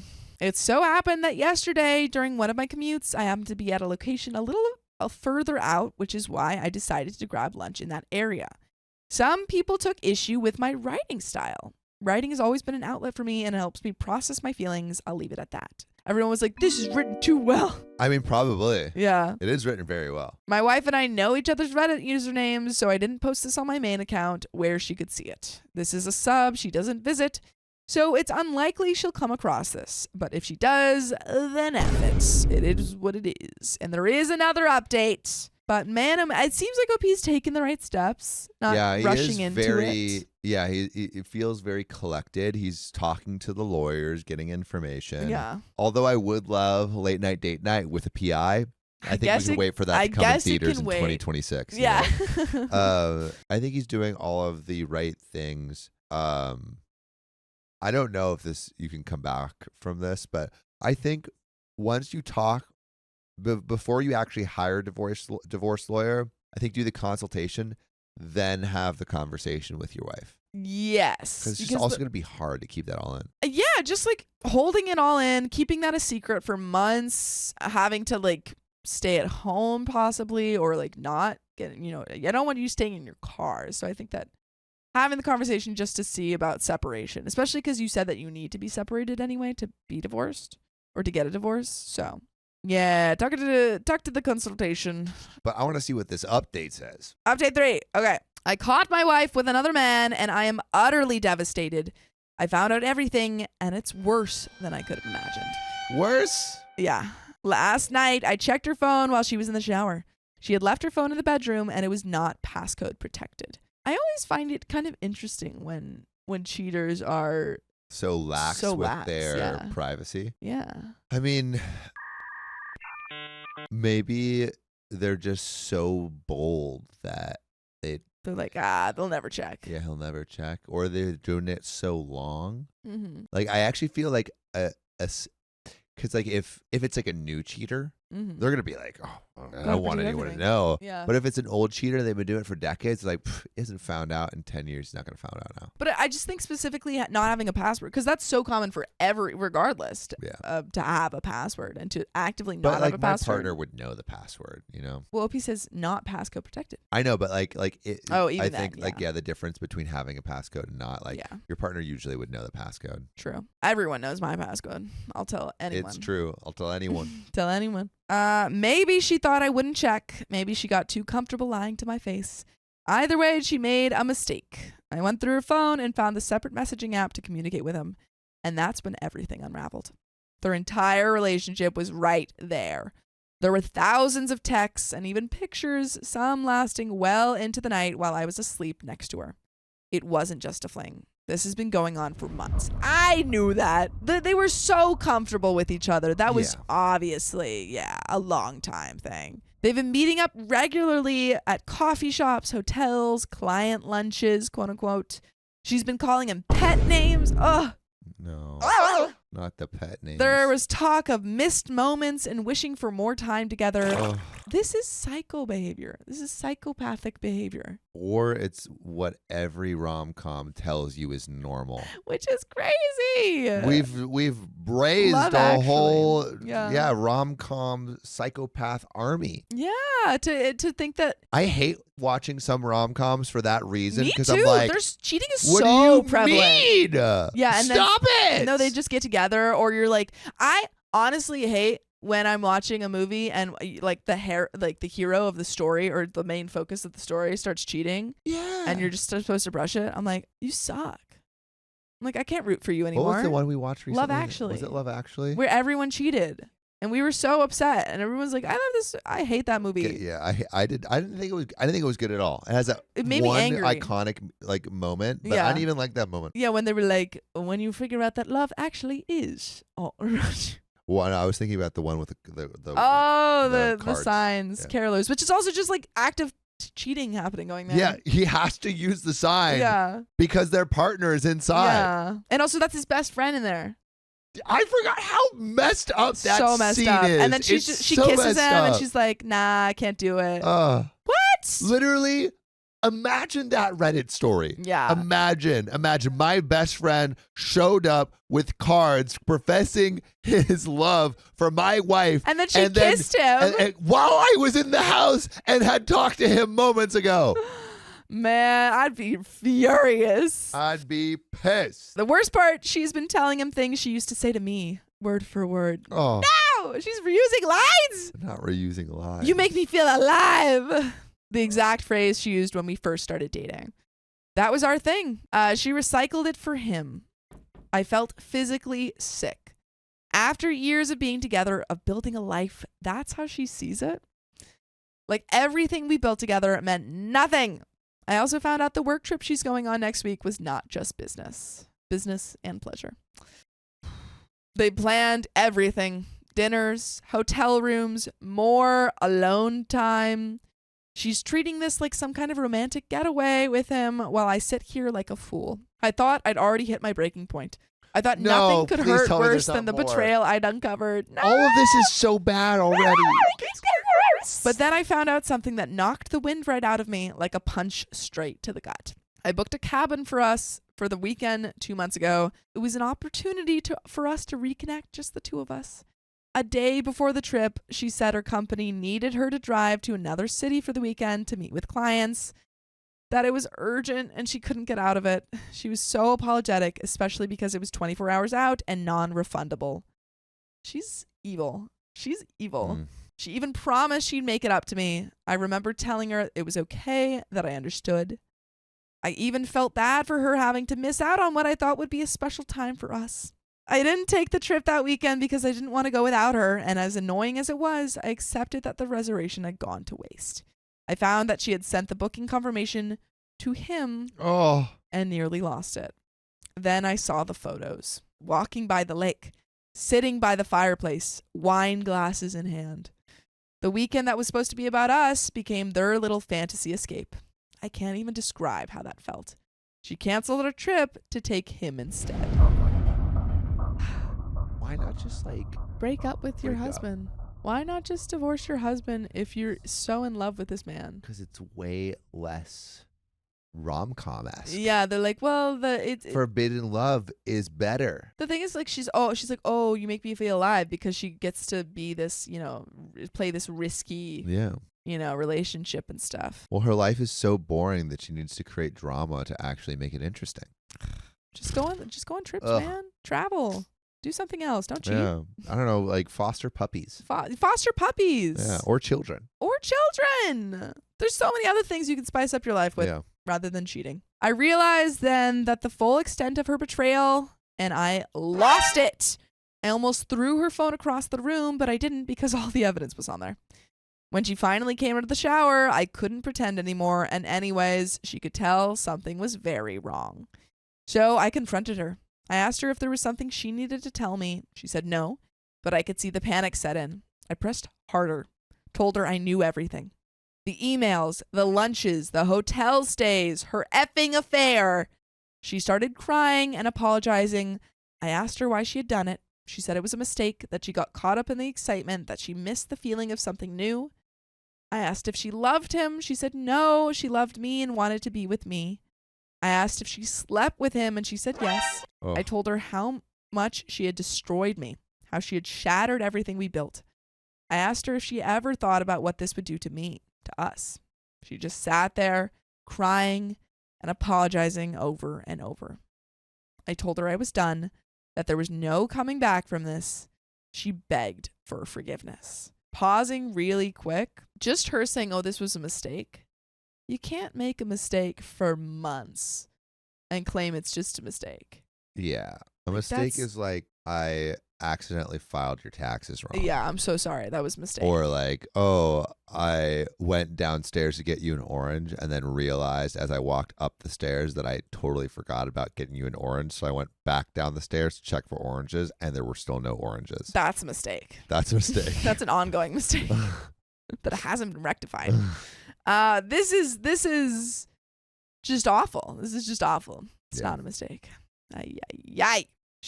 I told her to get out, to go be with him, since she wanted him so badly. She broke down, insisting she didn't want him, that she wanted me, and she'd do anything to fix this. By then, it was almost midnight, so I told her to sleep in the guest bedroom. She asked for her phone back, but I refused, saying I was holding on to it for now. When she tried to argue, I warned her if she took the phone from me, I'd leave. She didn't want that, so I kept it. Once I was alone, I forwarded the entire thread of their messages to myself. I went through them in more detail. That's when I found out that the guy is married too. All right. Time to tell.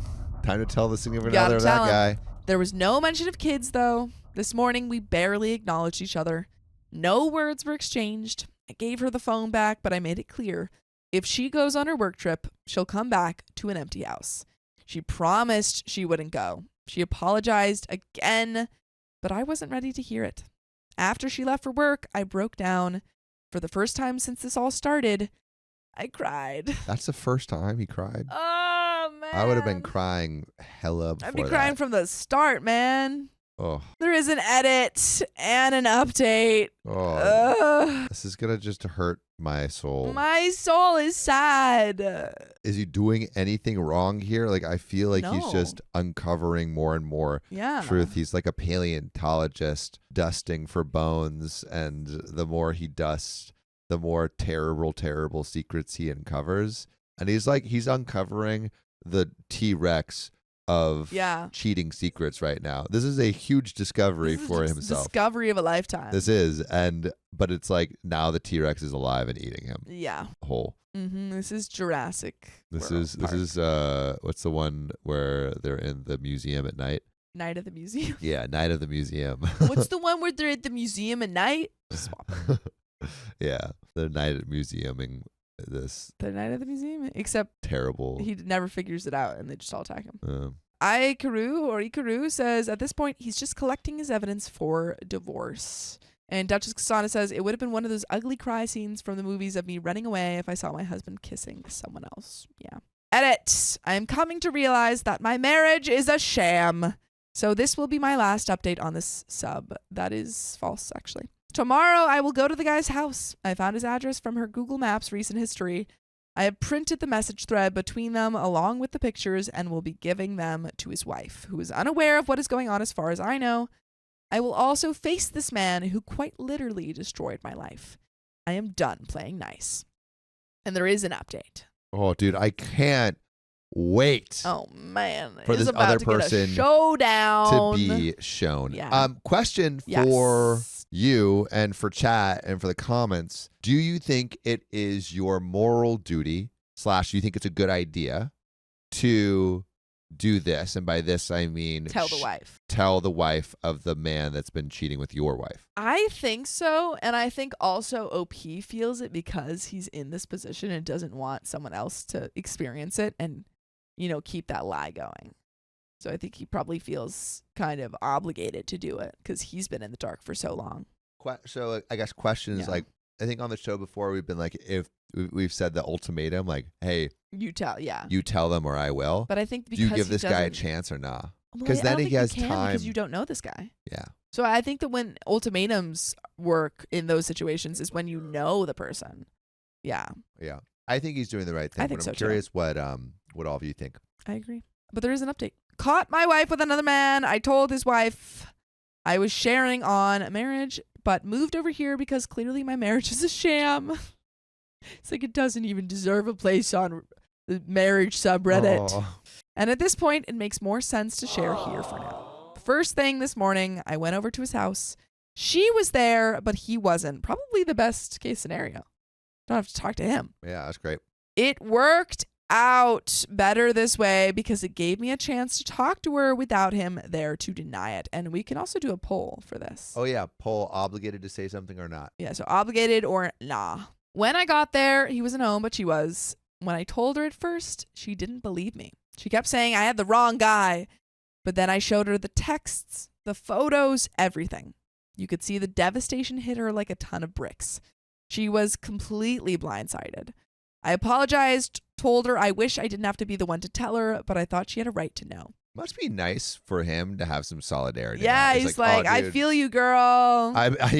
trust me, I know. Yeah. If anyone understands what you're going through, that'd be me. Want to grab coffee? She thanked me, and I gave her my number in case she wanted to talk. Oh yeah, you did. Needed anything. Yeah. They've only been married for a year, no kids.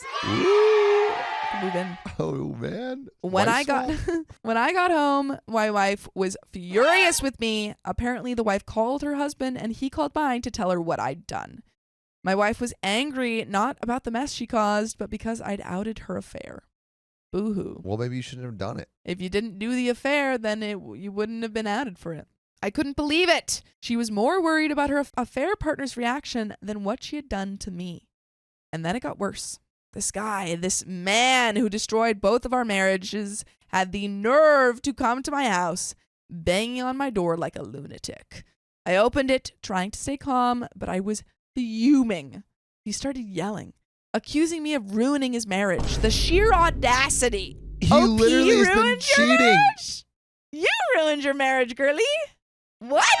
This is so frustrating. I feel like the fact that he's banging on the door, I feel like he thinks he has the moral high ground. I think so, which is crazy. OP has the high ground. Yeah.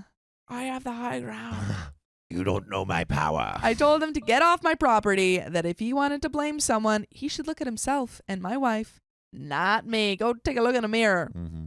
He was yelling obscenities at me. I didn't want to get physical with him. I turned to my wife and said, "You brought this trash into our lives. Get him off my front porch." Nice. Yeah, I love these lines. I know, these There are you go. classic. And started to go back inside. She tried to get him to leave, but that's when things took a turn. He grabbed her arm, shoved her, and she fell. At that moment, something snapped inside me. I'm not a violent man, but No. seeing him put his hands on her, in spite of everything, sent me over the edge. I restrained him, warned him that if he ever set foot near my house or touched my wife again, I'll call the police. He panicked and left. Dang. You know, OP's slow to anger, but when the bear comes out full force. Wait, so he restrained them? He just restrained him. Did he got him in like a He's headlock or something? He's like, if you ever talk to my wife again, you don't even want to find out. Dude, I love how the thing that made him say like my wife and be protective and stuff. Was just Maybe it's all a ploy. this. Yeah, and she was like, this is what I wanted all along. He's My like, I don't care. He's hero. like, don't talk to me. Before I went back inside, I turned to my wife and asked, "This is the man you chose over me? I'll never forgive you for the position you put me in." She just stood there staring at me in shock. For the first time since the nightmare started, I saw it on her face, like it had finally hit her. The damage, the betrayal, the mess she made. She collapsed on the ground, sobbing. Good. I still can't wrap my head around how she destroyed our lives for that guy. I asked her to leave the house, but she refuses. I can't stand being in her presence, so I'm considering staying at my close friend's place for a while. I am meeting him tonight for a drink to tell him everything. And there is another update, but I think that is the best course of actions. He's finally getting to talk to his friends. Yeah, please talk to your. I mean, at least he's talking to Reddit, so he's getting some solidarity. Yeah, he's there. like, thanks, talk to people in guys. your life as Yeah. much as possible The because you people don't who want love to do you. this alone. Also, No. talk to that dude's wife. Talk to that dude's wife. You guys have her number You have now? so much in common. Yeah, just start talking. Maybe start going to farmers markets together. Could be Maybe cute. start dating. I don't Yeah. know. Play Get a each other's PI? songs on the piano. I don't know. Heidi, that's why I don't believe in telling the other victim. We never know how people will react. What if the affair partner or victim of the cheating tries to hurt the person? That is fair, but I also think that like it's pretty awful to just be left in the dark about that. Like What if saying, the affair partner or victim of cheating tries to hurt the other person? like physically lash out, which is what he did. Okay. I think there's always that risk, and maybe if you're worried about it, you can call someone and make sure that they're not, And that's why they're saying, hey, like, you don't have a moral obligation because it could endanger you. Yes. I see what you're saying. I think if you're worried about that, then you don't have to reach out, or you can do it anonymously. If you're worried about safety, then you don't have to. Yeah. Heidi, that is a great point, and I'm glad you brought that up. I think your safety is number one priority. What's our poll say? What does our poll say? Obligated or nah? We have 28 votes. 93% of you say obligated, and 7% say nah. But Heidi has a great point. I think that is a great point. I think if you're worried about safety, all right, here we go. All of this like moral obligation is predicated on the fact that you believe your safety to be given. I agree. Yeah. Absolutely. It's anything you do should. But if you're worried about safety, then maybe don't. Yeah. But there is an update. Check post history for the full story. We already got it. I am sharing here because I am undecided on what to do next. Last night, I met up with my best friend for drinks. After reading the advice from many of you suggesting I steer clear of booze for now, I decided to drive to avoid the temptation. My wife knew where I was going, and she was concerned about what people in our community might think if they found out what she did. But she also said she was happy I had someone to talk to, because he's going to go see his friend. Mm-hmm. Since she knew I was hurting deeply. Finally being able to talk to someone about everything lifted a weight off my shoulders, but at the same time, it felt like the full reality of my situation hit me all over again. It's devastating, really. When I got home, it was late, but she was still awake, watching our wedding video. Oof. And I could tell she had been crying. That's so whack.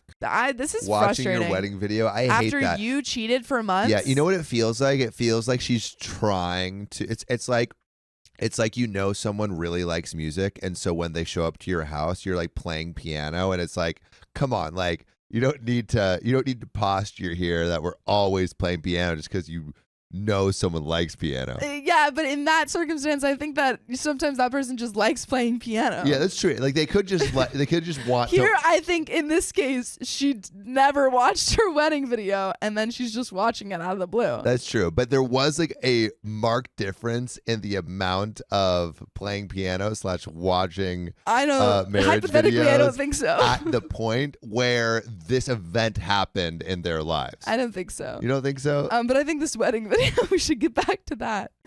Katera Rain, thank you, says, watching our wedding video is manipulative. I agree. That's what I think. I think it is manipulative. It's very manipulative, especially because she probably kind of, I don't know, I feel like she was just like on repeat watching this she's video. like, is he here? She was Is he like, here? She was like, okay, Is he here? and scene. Is he here? Oh, the wedding's so beautiful. And she's like, oh, I didn't even know you were there. Yeah, I hate that. Yeah.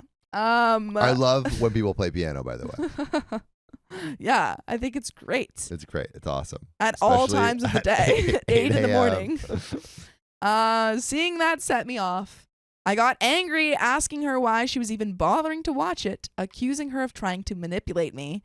She said that wasn't her intention, that for months she had felt like she was living in someone else's body, but now she was finally realizing how badly she had messed up. She said she watched the video because she wanted to see us during a time when we were happy. Ugh. Give me a break. Get out!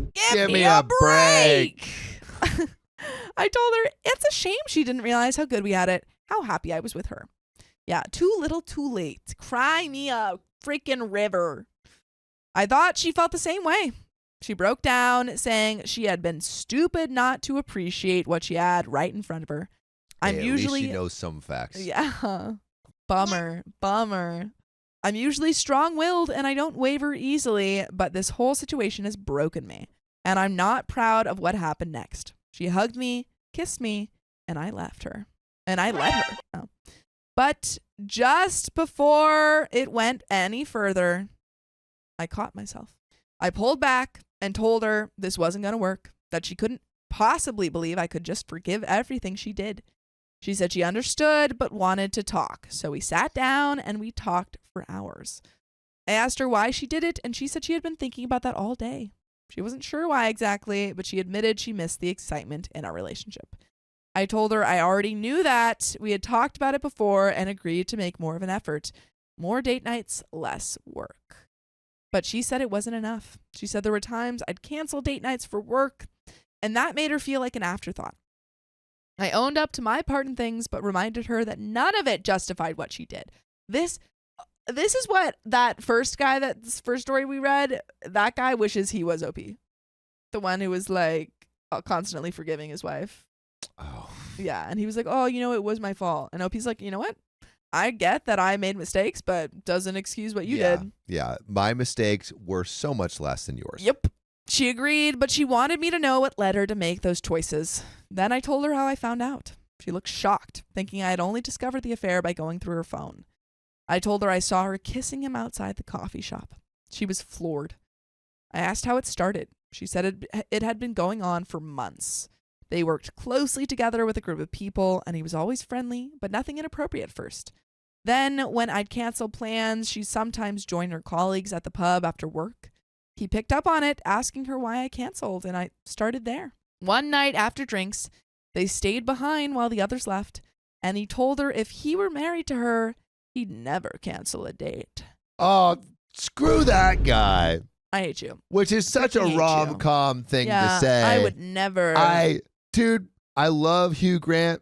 Mm-hmm. Sometimes I don't love what he says and what he justifies. No. Also, he kind of did that in 40 Weddings and a Funeral, except he wasn't the cheater in that one. Well, actually, Was he the did cheater? walk out on his wedding. He walked out on his wedding. Yeah. Yeah.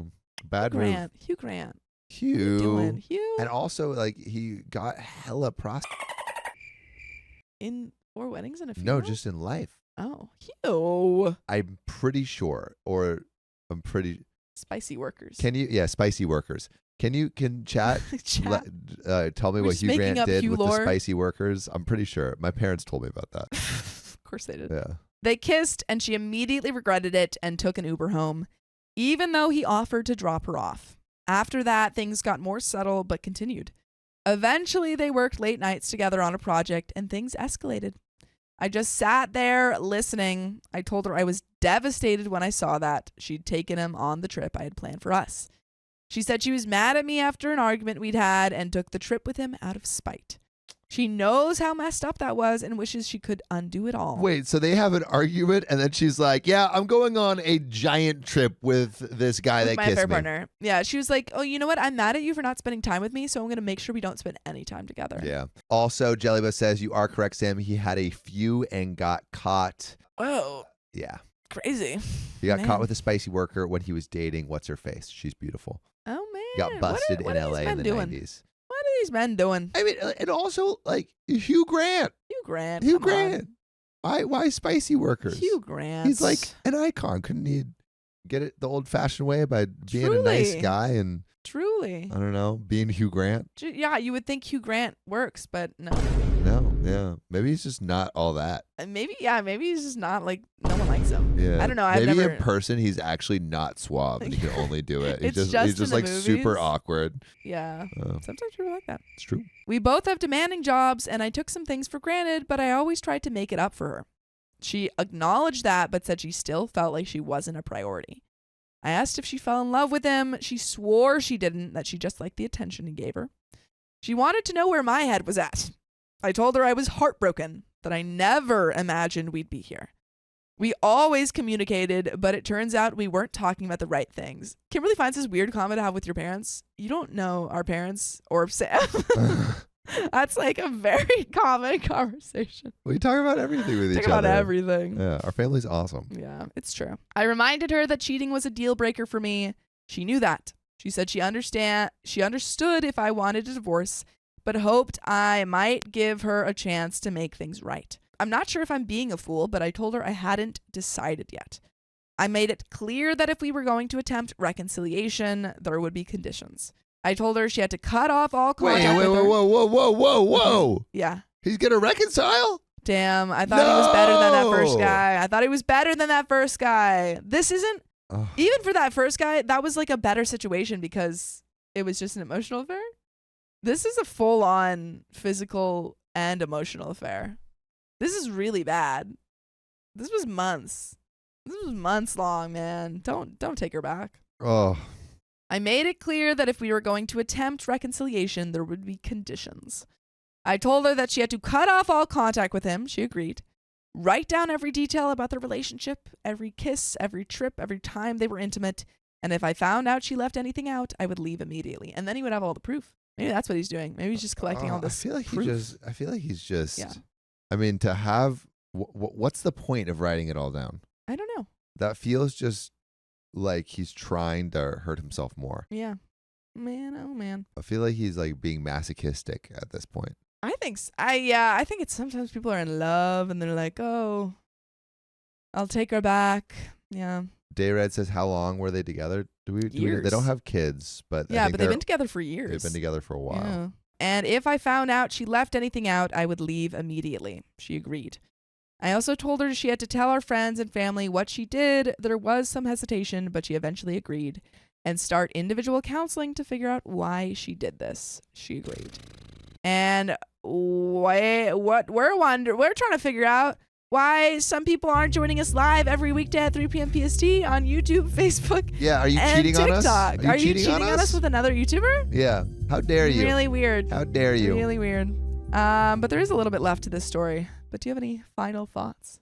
I'm like, I'm sad. I feel like all right. This was going in a positive This was direction. going so and then well, we and took a at the very 180. end, he's pulling as some people have said in the chat, the simp card. Yeah. I would not say that. I would say would never say he's that. being a little Silly boy. Mm-hmm. And isn't I don't know. I don't think he's doing what's best for him. I think at least they need some space from each other or something to like really figure out what's gonna, I don't know, what the future of their relationship looks like. Yeah, I don't know about this whole like telling everyone and writing everything that's happened down. I feel like I think also it's gonna hurt you more to hear everything that happened, and also you've already gone to people and told them about like this affair has been out in the open. Yeah. So it is. People are gonna be like, "Why are you getting back together with her?"